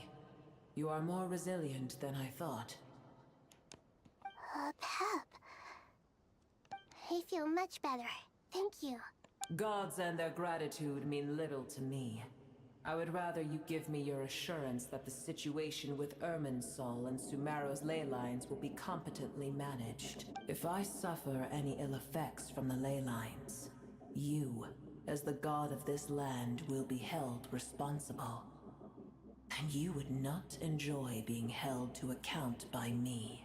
I understand what you require, but I would assume this task even if you did not demand it. Sumeru is my responsibility. I must resume my duties as soon as possible. A farcical notion.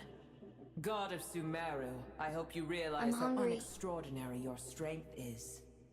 And yet, maybe it is precisely what defines me. A god of wisdom is not meant to rule by force. Then hold steady. We go forth. Well, I'll be. Is that a pep? Do my eyes deceive me? Of all places, the Dendro Dragon has decided to visit the mausoleum of King Deshret? I see that after all this time, El Ahmar's menagerie of ministers remain as vile as ever. It's a pleasure, Dendro Dragon. Had you arrived but a little sooner, you might have attended a meeting of the Seven Pillars. What a nauseating thought. You are not the first insects I have had the displeasure of dealing with today. A swarm of them tugged on my tail on my way over. Goodness knows what hovels they crawled from. Why do all the creatures of this world remain so lowly after all this time? What did you do with them? I cast them away. What would you have me do? Keep them as trinkets? Booer, this is where we shall part ways. To be clear, I do not wish to see you or anyone else here ever again, unless absolutely necessary. Then I wish you peace as you return to your dwelling place. It matters not to me. Simply refrain from bothering me again. A force to be reckoned with. At times like this, I feel glad that she has no interest in any of this. Hold on, just hold on, okay? We're almost there. We made it. Huh? Wait, that voice! It's... Uh-oh, I'm gonna fall!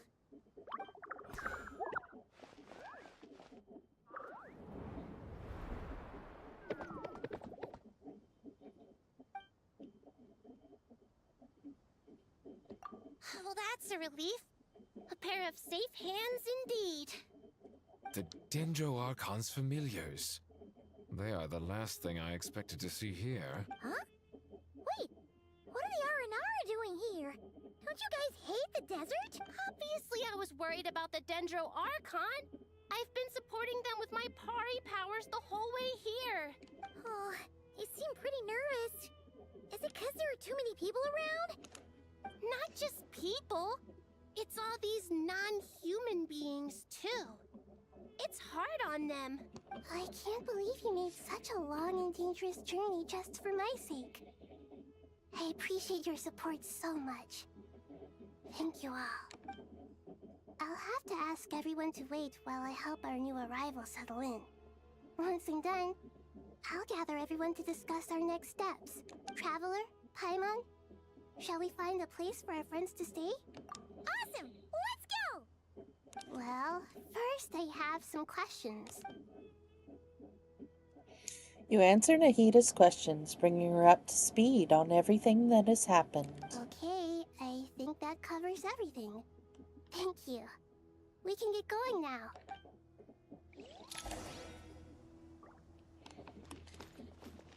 Arabalika, Aradashan, Arasata, and Sorash. Hello. And Arayuta, Arayikan, and Arasaha? Okay, but what exactly are we supposed to do? Go back inside the mausoleum.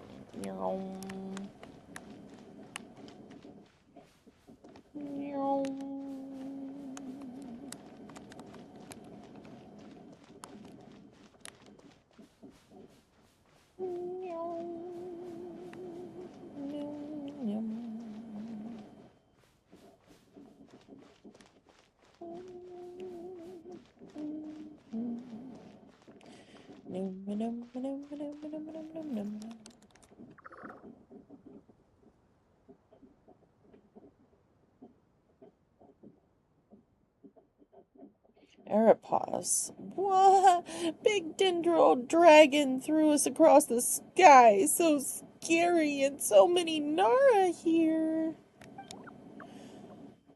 Ardashan. Cheer up, Aeropause. They're all looking at us. Wait, they're all looking at us.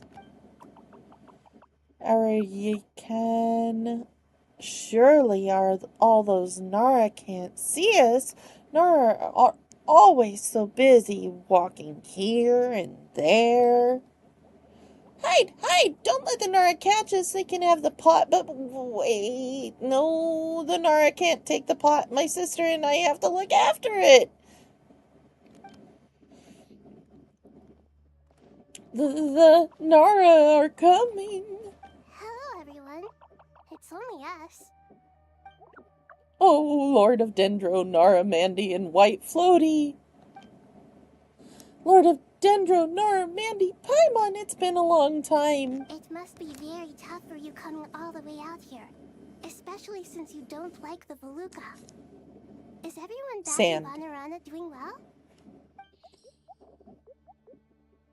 Araha is a Visara tree. Visara trees protect Vanara, so that means Araha is protecting Vanara Nara.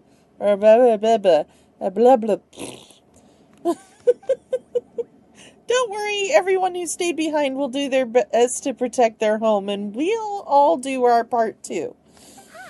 Everyone's here. Good. Are you okay?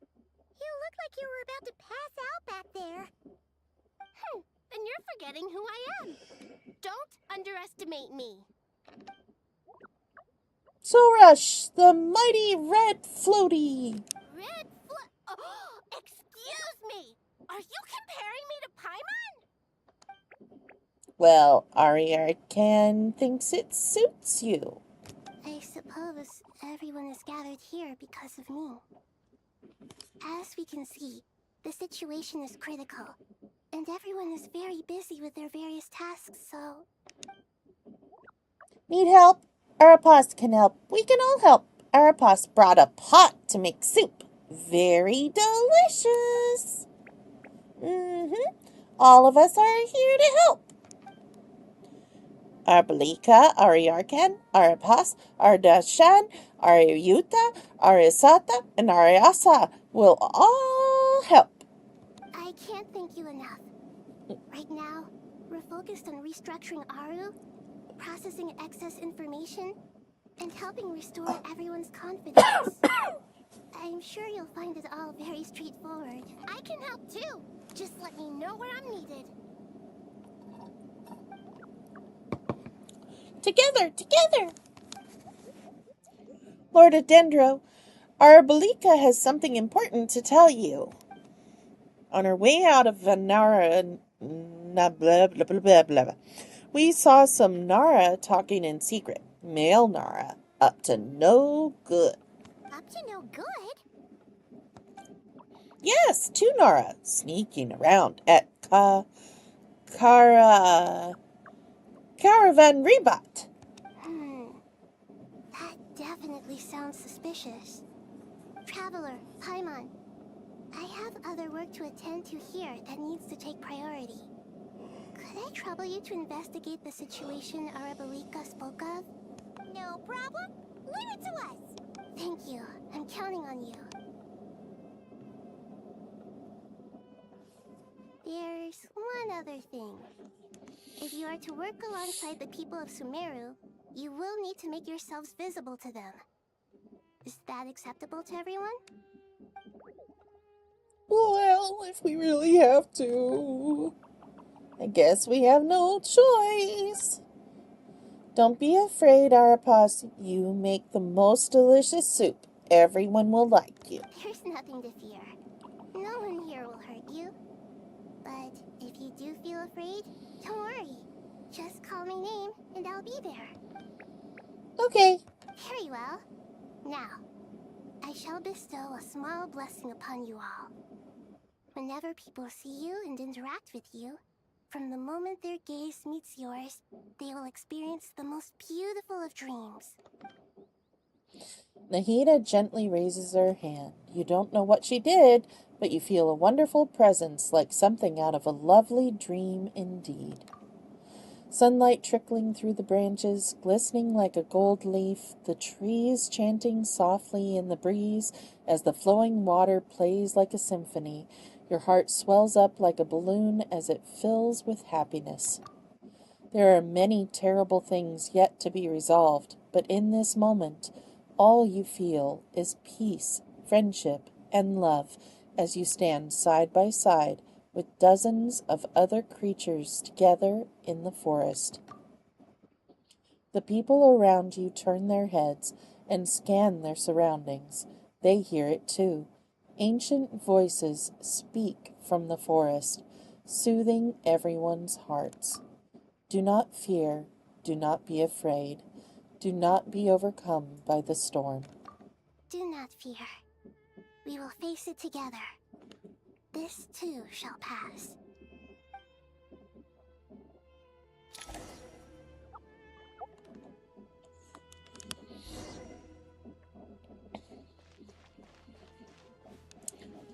Head to Aro's chute.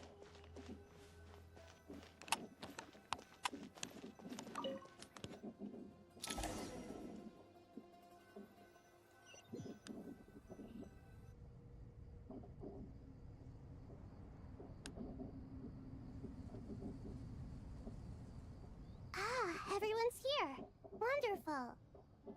Dendro Archon, you're back. Are you recovering all right?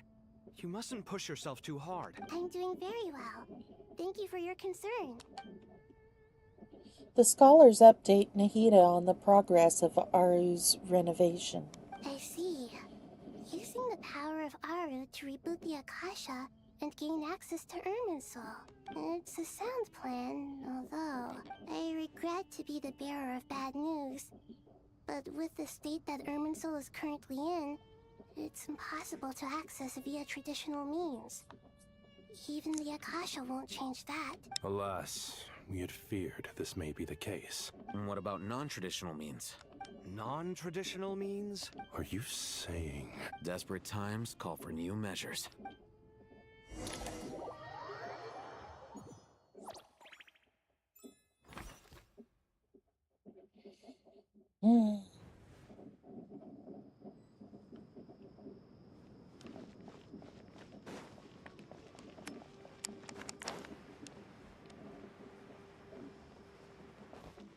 I like these story things, but at the same time, they are so long and they trap you in them so that if you get tired, you can't just walk away. We're here! Ah, it's you. Is there a situation? The Aranara have good intuition when it comes to people. In other words, there may well be a traitor among us. Given everything that's going on, I'd be more surprised if there wasn't. Miss Nefer, as a professional intelligence broker, I trust you have a solution? Not one that I'm willing to volunteer. What's in it for me? Let's say I'll treat this as a pilot project aimed at expanding your intelligence operations. Whatever business you're in, an avenue to demonstrate your abilities could never hurt. I like the sound of that. Glad we're on the same page. Given that you rarely set foot in Sumeru, practically no one at Caravan Rebot knows who you are. I take it you've read the files on everyone in the area? Yes. I also skimmed a list of evacuees, and am more or less up to date on where everyone stands. Any initial suspects? Limiting the scopes to males whose recent activity could be viewed as suspicious. I've identified 3 names. The Aranara saw 2 people talking, but currently we only have 1 suspect. The other person was probably just a messenger, and in all likelihood has already left Caravan Rebot. Everyone is heading for the desert per the evacuation order. Anyone willing to turn back at this stage is almost certainly with the Fatui. There's no way it was a spur-of-the-moment decision to act at a time like this. This spy must have been planted long ago. We need to smoke him out from wherever he's hiding. Sounds like you have the beginnings of a plan. Sino and Nefer quickly exchange intel and narrow down the relevant information. I see. Your suspicions are well-founded. I'd be watching him too if I were you. So far, we still lack solid evidence that he's been bribed. He hasn't made any recent purchases that would indicate he came into some cash. Then let's get closer to him to confirm before we make our move. I can handle it. I'm not based in Sumeru, so barely anyone at Caravan Rebot knows who I am. And you're certain you've never encountered this person in Nodcry? I'm certain. Besides, it's extremely rare for me to have had any direct contact with Sumeru mercenaries besides Jet. There's no way he could have seen my face before. Sino, stay out of sight and wait for my signal. If he raises any red flags, I'll bring him toward the main road. Understood. I'll take it from there. Excellent. Well, it's a pleasure working with you.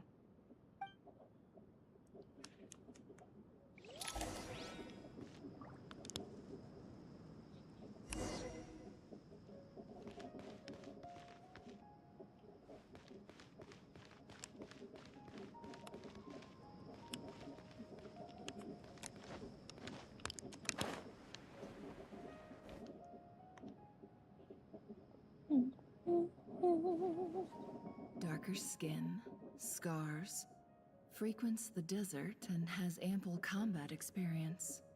Nothing unusual about how he dresses or acts. What's that he's looking at? A coin. Interesting. Could that be how his contact paid him? Conveniently discreet for someone trying to hide any unexplained income. And yet it could be highly valuable. Sorry to bother you. Has everyone here already left? I don't suppose you happen to see a lady wearing a hat? Ma'am, what are you doing in Caravan Rebot all by yourself? The main group evacuated some time ago. Didn't you pass them on the road? My friend and I lost some of our cargo along the way. I didn't want to miss out on potential business, so I told her to go How are on you ahead doing and today? meet the client while I retraced our steps. I didn't think it would be so late by the time I found it. And then there was a terrible sandstorm. I guess I must have taken a wrong turn, because I didn't see any large groups on my way here. Forgive me for asking, but just to be on the safe side, could you describe this friend of yours? Sure. She has blonde hair, and she was wearing a hat and a white dress. You'd definitely know if you'd seen her. Yes, I think that does ring a bell. Ah, my apologies. During this exceptional time, the Core of 30 are under orders to be extra cautious when dealing with unknown people, whoever they might be. I understand. Well, sir, is there anything else you need to know? If not, I'd better try and catch up with them. Hey, wait! They left a good while ago now. You'll never catch up with them on your own. Why don't I give you a ride? I'm here to collect the last few people anyway. We have plenty of carts, so one more won't be a problem. That would be amazing. Traveling with a group will be much safer. I'll have to pay you for your trouble. Hey, let's not worry about the money for now. Wait here a moment. Once I'm done packing up, I'll take you to join the rest of the group. All right, thanks. Let me know if you need a hand carrying anything. No need for that. I'm strong enough for both of us. Okay. Well, I wish there was some way I could repay you. Guess it's my lucky day, running into someone who knows what they're doing here. You might have just saved my life, you know? You're not wrong there. I mean, what kind of cargo is so important that it's worth risking your life to get back? I hope for your sake that it's priceless. Actually, I suppose I can tell you, since you've been such a big help. But be sure to keep it to yourself, or we could both be in big trouble. Oh, really? Sounds mysterious. We're in the antiques business. You understand? Some of our goods aren't acquired through the most legitimate means. We have to be very discreet when we're selling them. That's why I had to go looking for the missing cargo alone. Ah, no wonder. Well, ma'am, in that case, it turns out that maybe there is something you could do for me. I'm all ears. But to be clear, our commission isn't cheap. Think carefully before you ask. We don't want to ruin our relationship before we even hit the road. I'm sure that won't be a problem. My issue is, I have something that's a little difficult to sell on as well. Take a look at this. The mercenary reveals the old coin in his hand. Thanks to her dealings in Nodcry, Never has seen plenty of antiques in her time and recognizes it as a very rare, high-value item. The ancient coin used to pay off the mercenary is made of pure gold. At first glance, it's hard to discern its country of origin. If sold to an astute collector, it would fetch a very high price. Pure gold? That's quite something. How'd you come across it? Dig it out of some ancient tomb?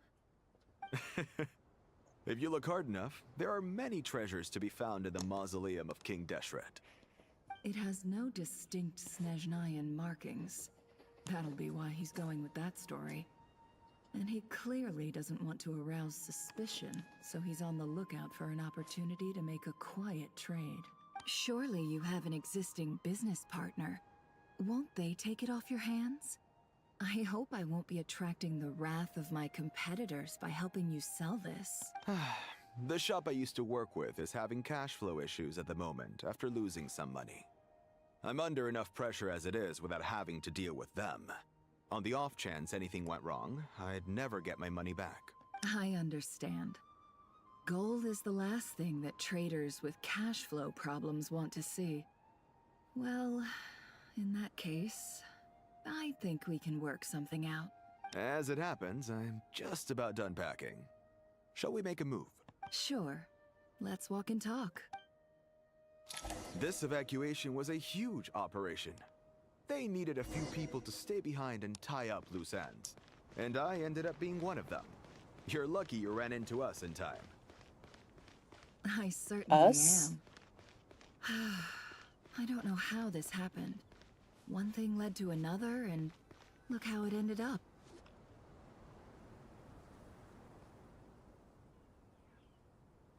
Huh?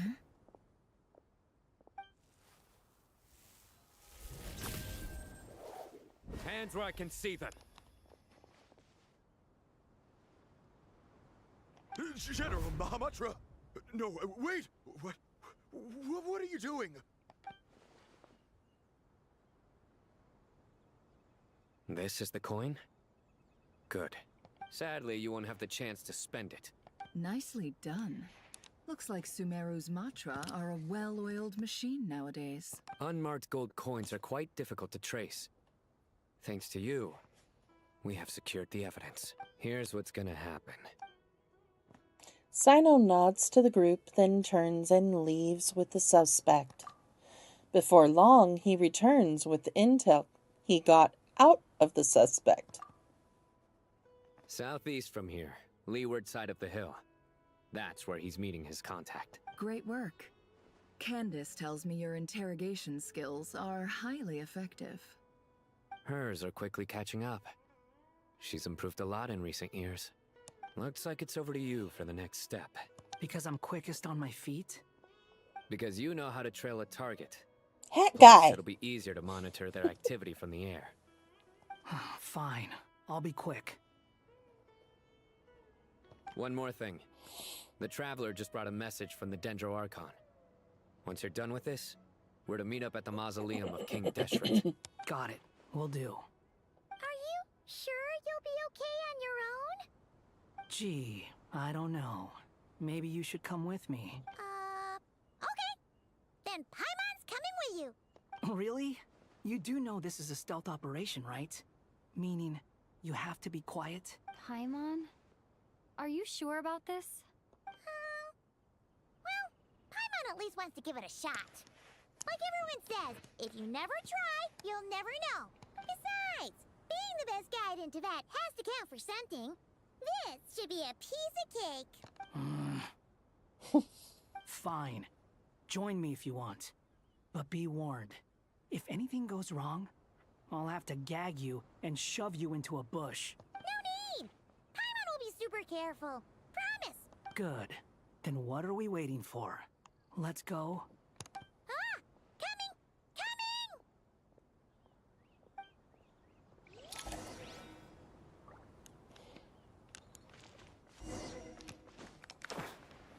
Oh. I don't think I've ever played with him before. At least I don't remember having done so.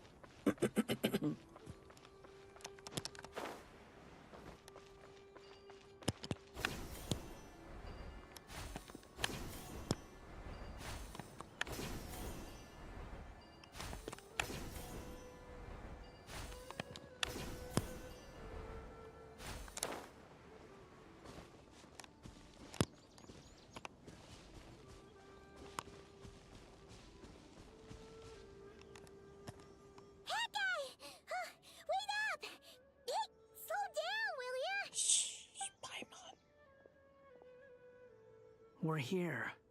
Now we wait. Okay, yeah, cool. Cool. What's on your mind, Paimon? I'm hungry. Huh? Nothing? I thought all you cared about besides being a guide was food and sleep. Why the sudden urge to go on a dangerous mission? What's that supposed to mean? Paimon's been on plenty of dangerous missions before. But never on your own. You hardly ever leave the Traveler's side. Just saying. I'm kind of at loose ends right now. So if you did want to share, I suppose I'd have to listen. If not, suit yourself. Makes no difference to me.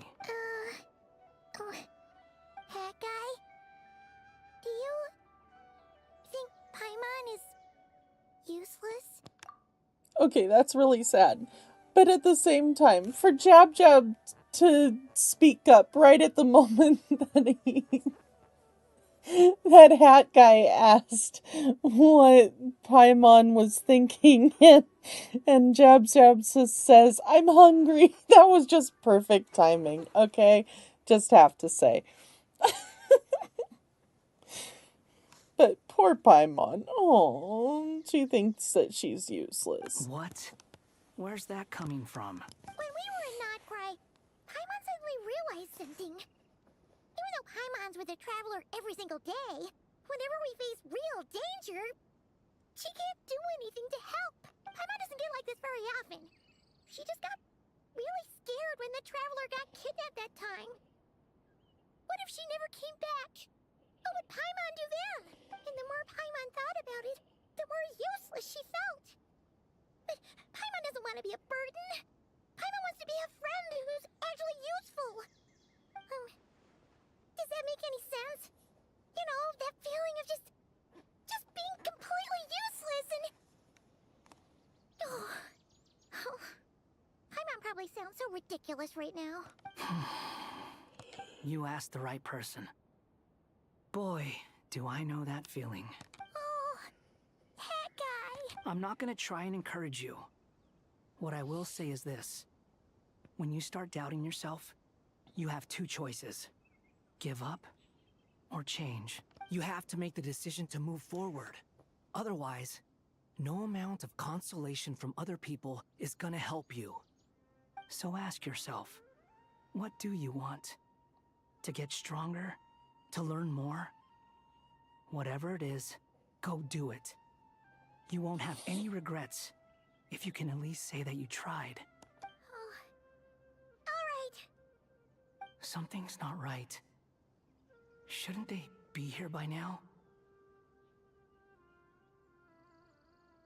Isn't that them? Paimon, is it just me? Or is it a little too quiet around here? Should Paimon take a look? We'll give it another hour. If nothing happens, we head back. Okay.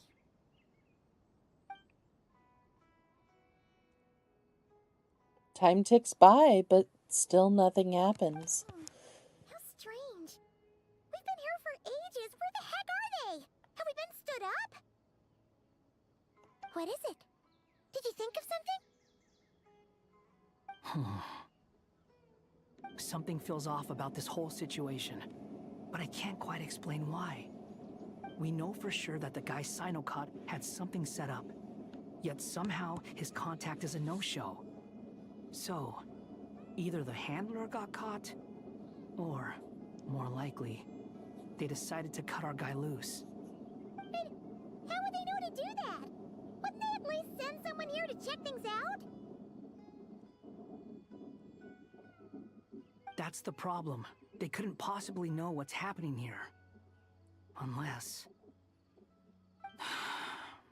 This feels all too familiar. Come on, let's head back.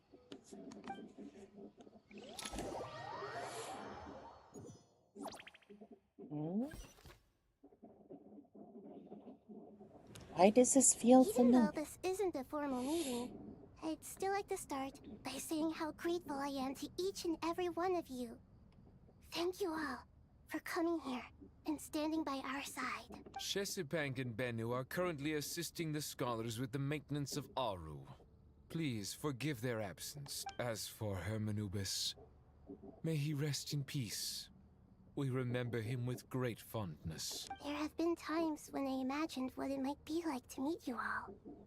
Now that it's really happening, I feel quite emotional.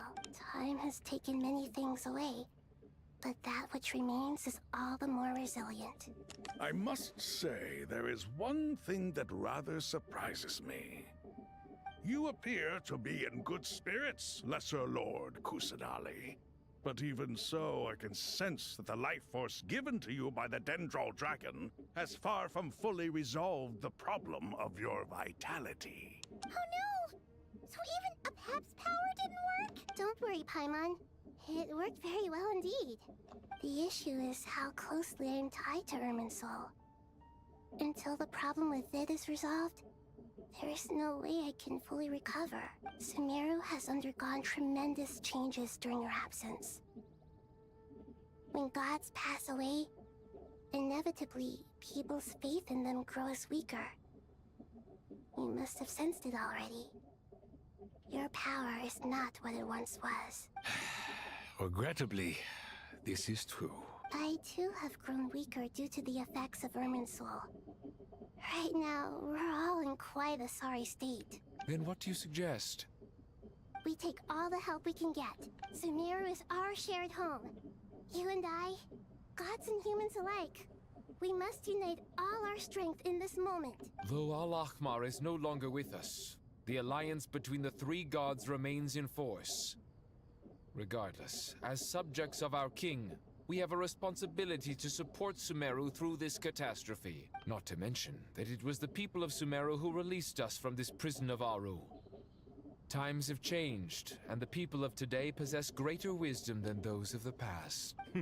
You really know how to give a rousing speech, Goti. Now then, let us learn more about your plan. The brightest minds of the Sumeru Academia are busy opening and renovating Aru. They claim it has something to do with Irminsul? Correct. Irminsul has existed in Teyvat since the very beginning. But during the Age of the Dragons, it did not possess the significance it holds today. After the heavenly principles arrived, the power of the Light Realm was divided into elemental energy, and Irminsul was refashioned as a device that records and preserves all information. Since then, everything in this world has been inextricably linked to it. As the Dendro Archon, I have a duty to protect Irminsul. To Sumeru, it is both a national treasure and undeniably a major threat. Teyvat has seen many upheavals in the last few years. The most recent of these was a major crisis in Nodcry, which forced Sumeru to be even more vigilant than usual. I made sure to monitor all the pathways through which an outsider could potentially transmit themselves into Irminsul. But despite my efforts, a major problem still arose within. I still believe that someone has actively invaded Irminsul. But rather than taking any of the pathways I referred to, the intruder chose instead to utilize the most direct route. And the only one that cannot be protected against, by entering Irminsul through death. I see what you mean. You cannot simply stop all deceased souls from returning to the ley lines because of a potential invasion that could occur at any time. That's right. As important as it is to guard against external threats, I couldn't allow myself to stop the souls of the departed from finding peace. Please, understand how difficult this predicament was for the Dendro Archon. Defense has never been an easy task.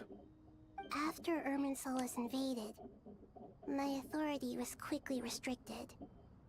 Soon after that, the tree began denying access to any connections.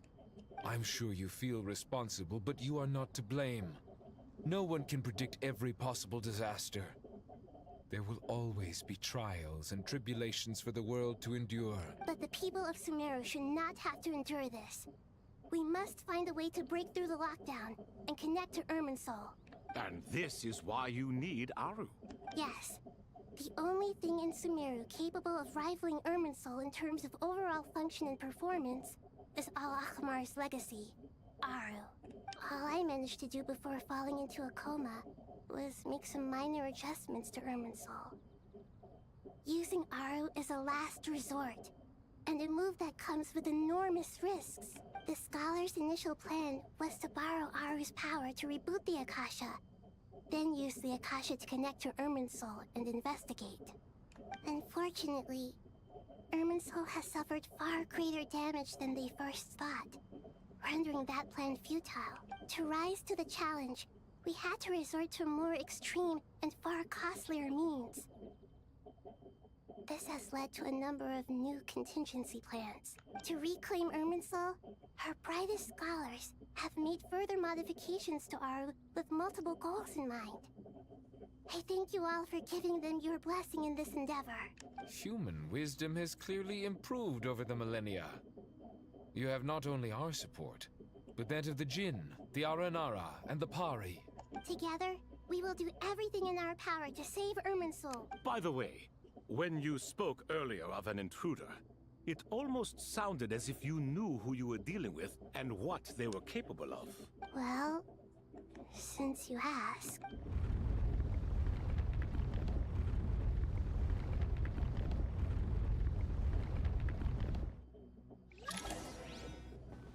Dun dun dun.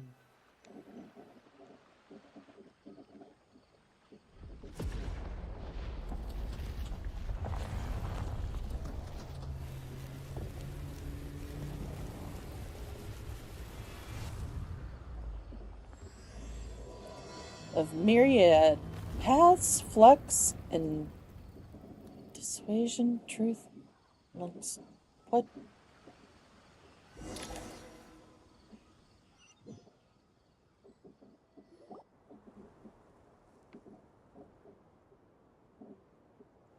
Master Tainari! What is that? A big tree. Irminsul? How did this happen? What's going on inside? Luckily, we managed to evacuate everyone. What in the world was that? That was terrifying! Nahida.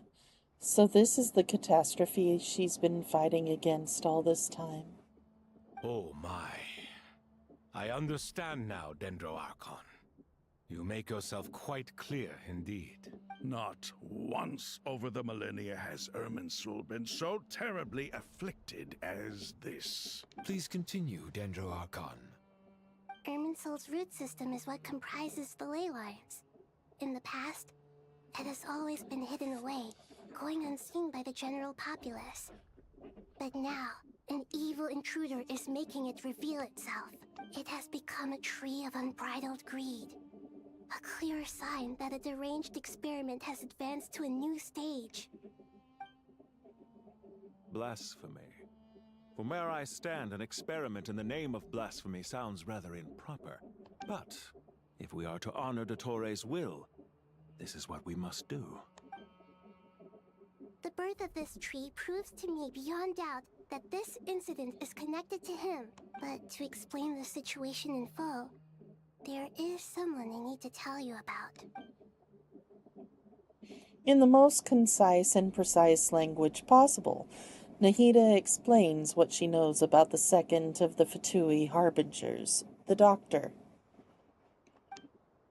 His true name is Zondik, and his crimes are beyond all reckoning. Zandik. So it was him. I saw him in the desert once. A man of supreme arrogance. So this is where it has taken him. But didn't Dottore die and not cry? How is he still able to do all this? He must still have loyal followers amongst the Fatui. Even so, I'm still unclear as to how he has been able to wield such a profound influence over Irminsul. I can confirm that Fatui forces have arrived in Sumeru City. Furthermore, Irminsul seems to be undergoing some kind of mutation. Evil branches are beginning to grow. Things that do not belong to this world are slowly but surely materializing. Sorry, I couldn't think of any other word to describe it. They don't seem to be fully formed physical entities yet, after all, but they are gradually becoming real. A baleful tree climbing up into the heavens. Speaking of Dottore, I have some information on that front as well. Wanderer recounts how he and Paimon went to the meeting spot only to find no one waiting for them. I didn't think it was wise to state this out in the open. But my theory is, the mole wasn't cut off after he was caught. They wrote him off from the beginning. You mean, the Fatui never intended to follow through with him? Then why plant a mole at all? It's hardly a conventional strategy, and the rationale behind it is pretty twisted. But as it happens, I know someone who works exactly this way. And when it comes down to it, his goals are very simple. He just wants to confuse people, so they can't figure out what he's up to. He's been a collaborator of Dottore's from the outset. That fact alone confirms that Dottore is involved with this somehow. Some people gasp upon hearing this name. while others fall silent. Clearly, there is more going on here than anyone realized. Nahida proceeds to summon all relevant parties for a lengthy and in-depth meeting. Nahida gives a detailed explanation of the enemy and the potential scale of the crisis.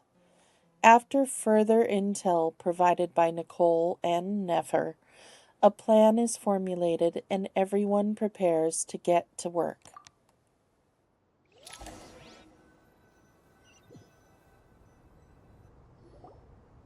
There is still much to be done. Everyone, please remember our core strategy. As per the discussions, the following groups must act immediately. Mr. Al-Haytham and Mr. Kave, the next phase of the Aru renovation project must begin right away. Godspeed to you both. We'll give it everything we've got. The plan looks feasible, but the implementation will require certain resources. General Mahamatra Sino and his team will help to procure the materials required for modifying the terminal. No problem. I've already spoken with Sethos and Hat Guy, and they've agreed to assist me.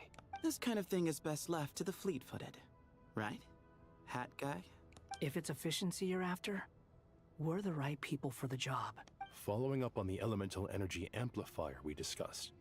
Ms. Dory, I assume you're the one most familiar with the status of this project. Aside from the Dendro Archon, of course. Yep, that's right. Leave it to Lord Sangama Bay. Got it. Well, I'd like Madame Farazan, Kale, and Nicole to support Dory on the technical side.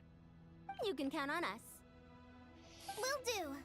Rest assured, I'll take good care of Kale. Dia, Candace, and Nefer, you'll be in charge of negotiating between the various parties. I trust you remember our goal. You bet. We can handle it. Good. I believe that covers everything. Tainari will provide ad hoc support as needed, if that's okay. Poor Tainari. Must be tough being Nephis' student. Getting bossed around all day, every day. Hey, don't try and drive a wedge between us, you old rascal. All it says to me is that Master Nephis has faith in everyone's abilities. While I'm nominally here as backup, I doubt there will be many situations where my help is needed. Exactly. Finally, Traveler, you and I will head to the border between Sumeru and Natlan. Once that task is complete, I'll be asking some of you to accompany me to the Eternal Oasis. The Eternal Oasis? I thought that was just a legend. So it does exist after all. Regarding your trip to Natlan, under normal circumstances, a meeting between our two nations would be a far more formal affair. Unfortunately, Sumeru is all but completely cut off from the outside world at present. So regretfully, we won't be able to give the Pyro Archon Mawika the grand reception that she deserves. My apologies for the inconvenience. No point putting too much pressure on yourselves. That goes for everyone. Right. Especially you, Dendro Archon. I'm sure you're still feeling quite weak. Don't worry about me. The Dendro Dragon's life force will sustain me. Plus, we'll be there every step of the way. Nahida will be just fine. Yes. I believe in myself. And I believe in every one of you. Well, time to get going.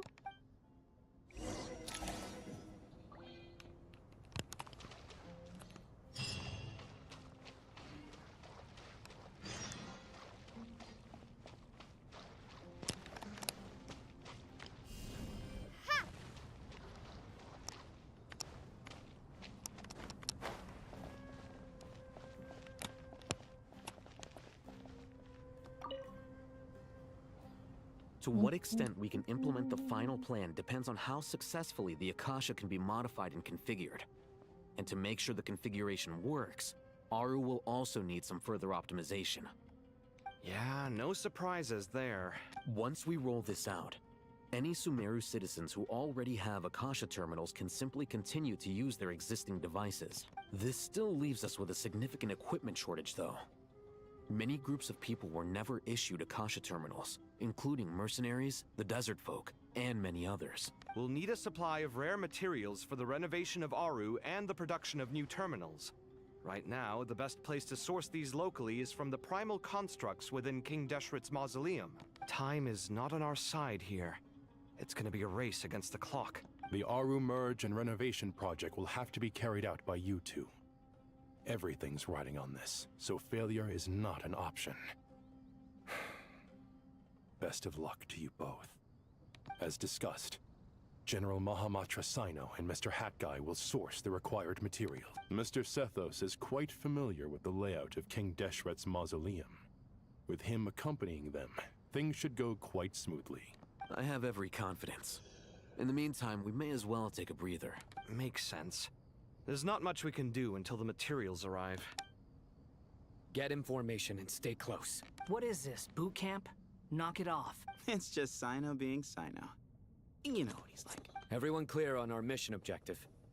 Look at the excess primal constructs, dismantle them, and extract the required materials. And King Deshret's 7 pillars agreed to this? If they're just sitting there doing nothing, we might as well put them to use. Thoth's words, not mine.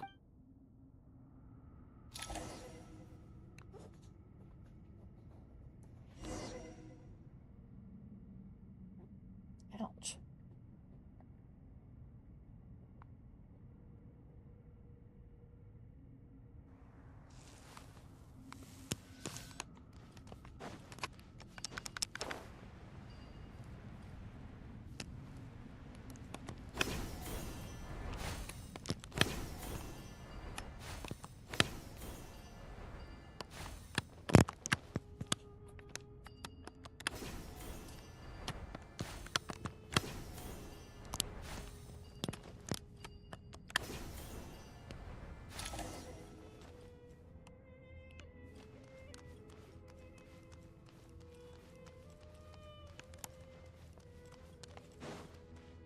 How is everyone? There we go. Surrender! Through me, justice is served!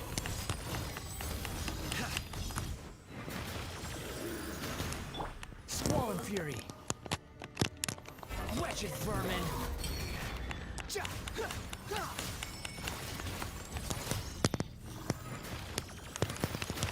The wind rises.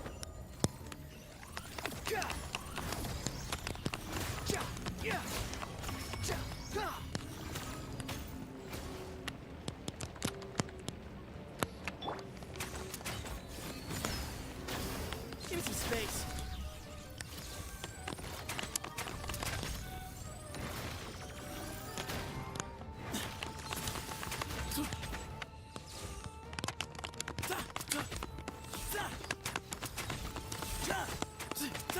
Excuse me. Glory to Al Akbar!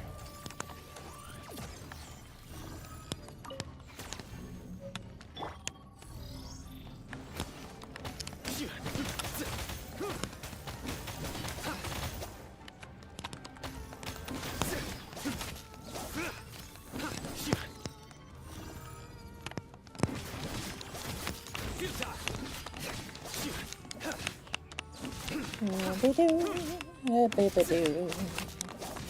Surrender!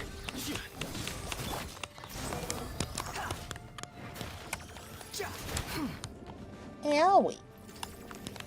Squall and Fury!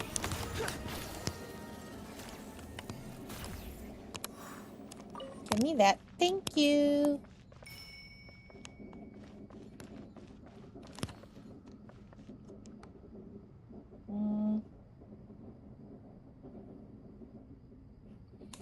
And out. The wind rises.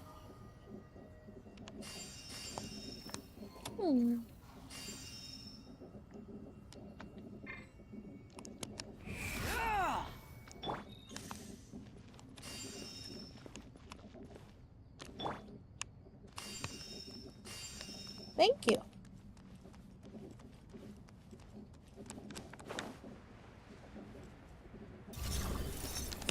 Nowhere to run! Judgment is upon you.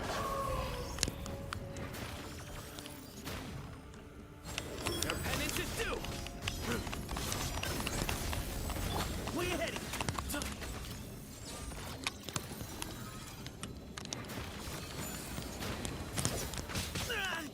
Ow. Excuse me? Squall and Fury. That's far enough. The wind rises. Ah! Cry louder.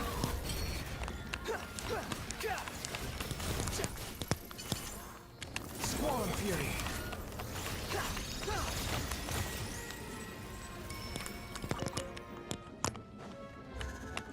Behold.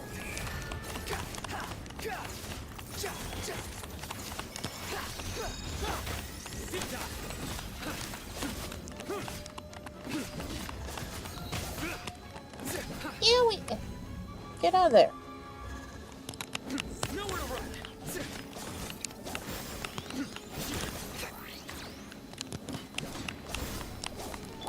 Move or be moved. Empty space. Your sins weigh upon your soul.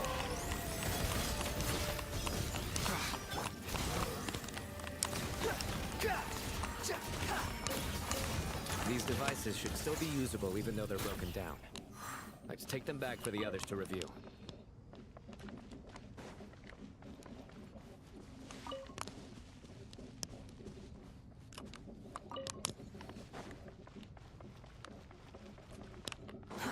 Too slow.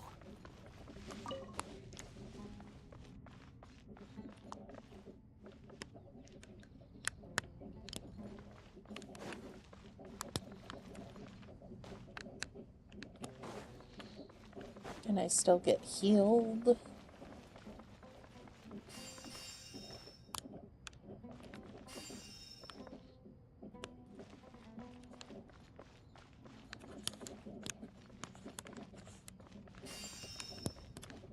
Thank you.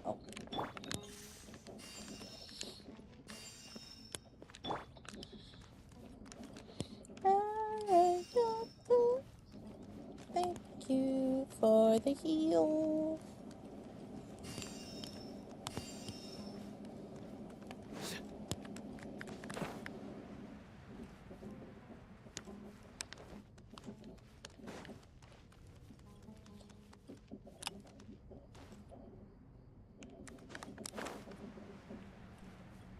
If there were more.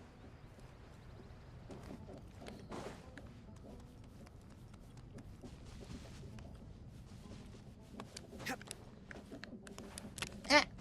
Fine.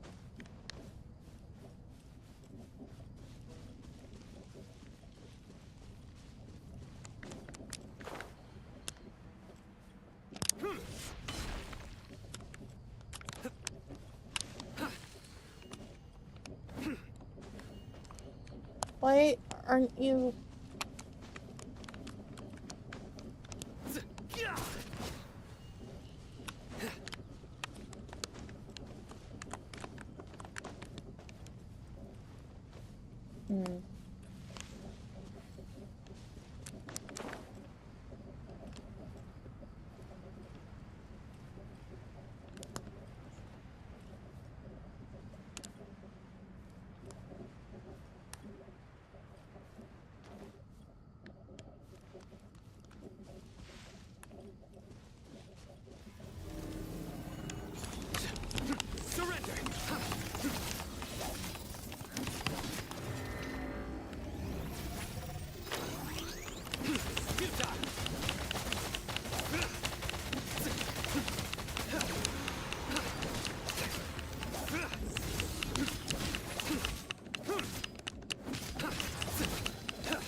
Wretched vermin.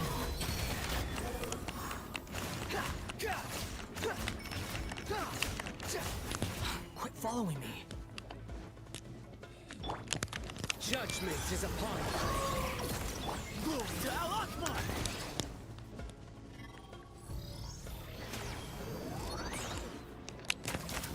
Excuse me?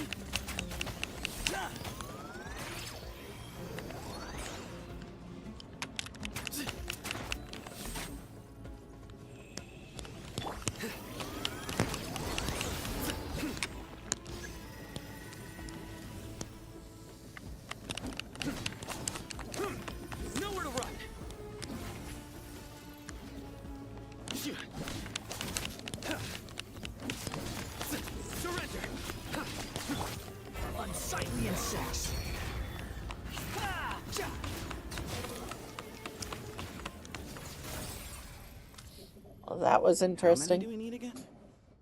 Enough to make an Akasha terminal for everyone who doesn't own one. I remember you telling me how revolutionary these Akasha terminals were.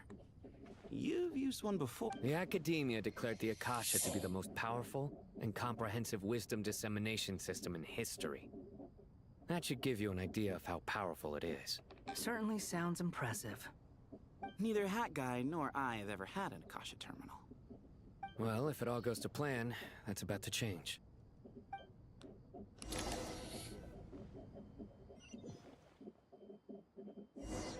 Hiccups, hiccups.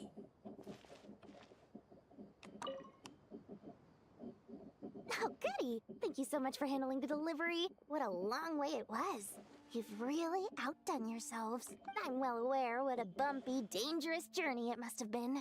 Now, I would have loved to oversee the process myself, but of course, those of us who know the plan can't leave the mausoleum. Oh, trust me, I'm patting myself on the back for my assembly work here. Simply flawless work. But will you really be needing all of this? According to our plan, yes, this is the quantity required. I have no complaints about the quality either. Only the price. So expensive. I heard you covered a lot of the funding out of your own pocket. Oh, that's an exaggeration.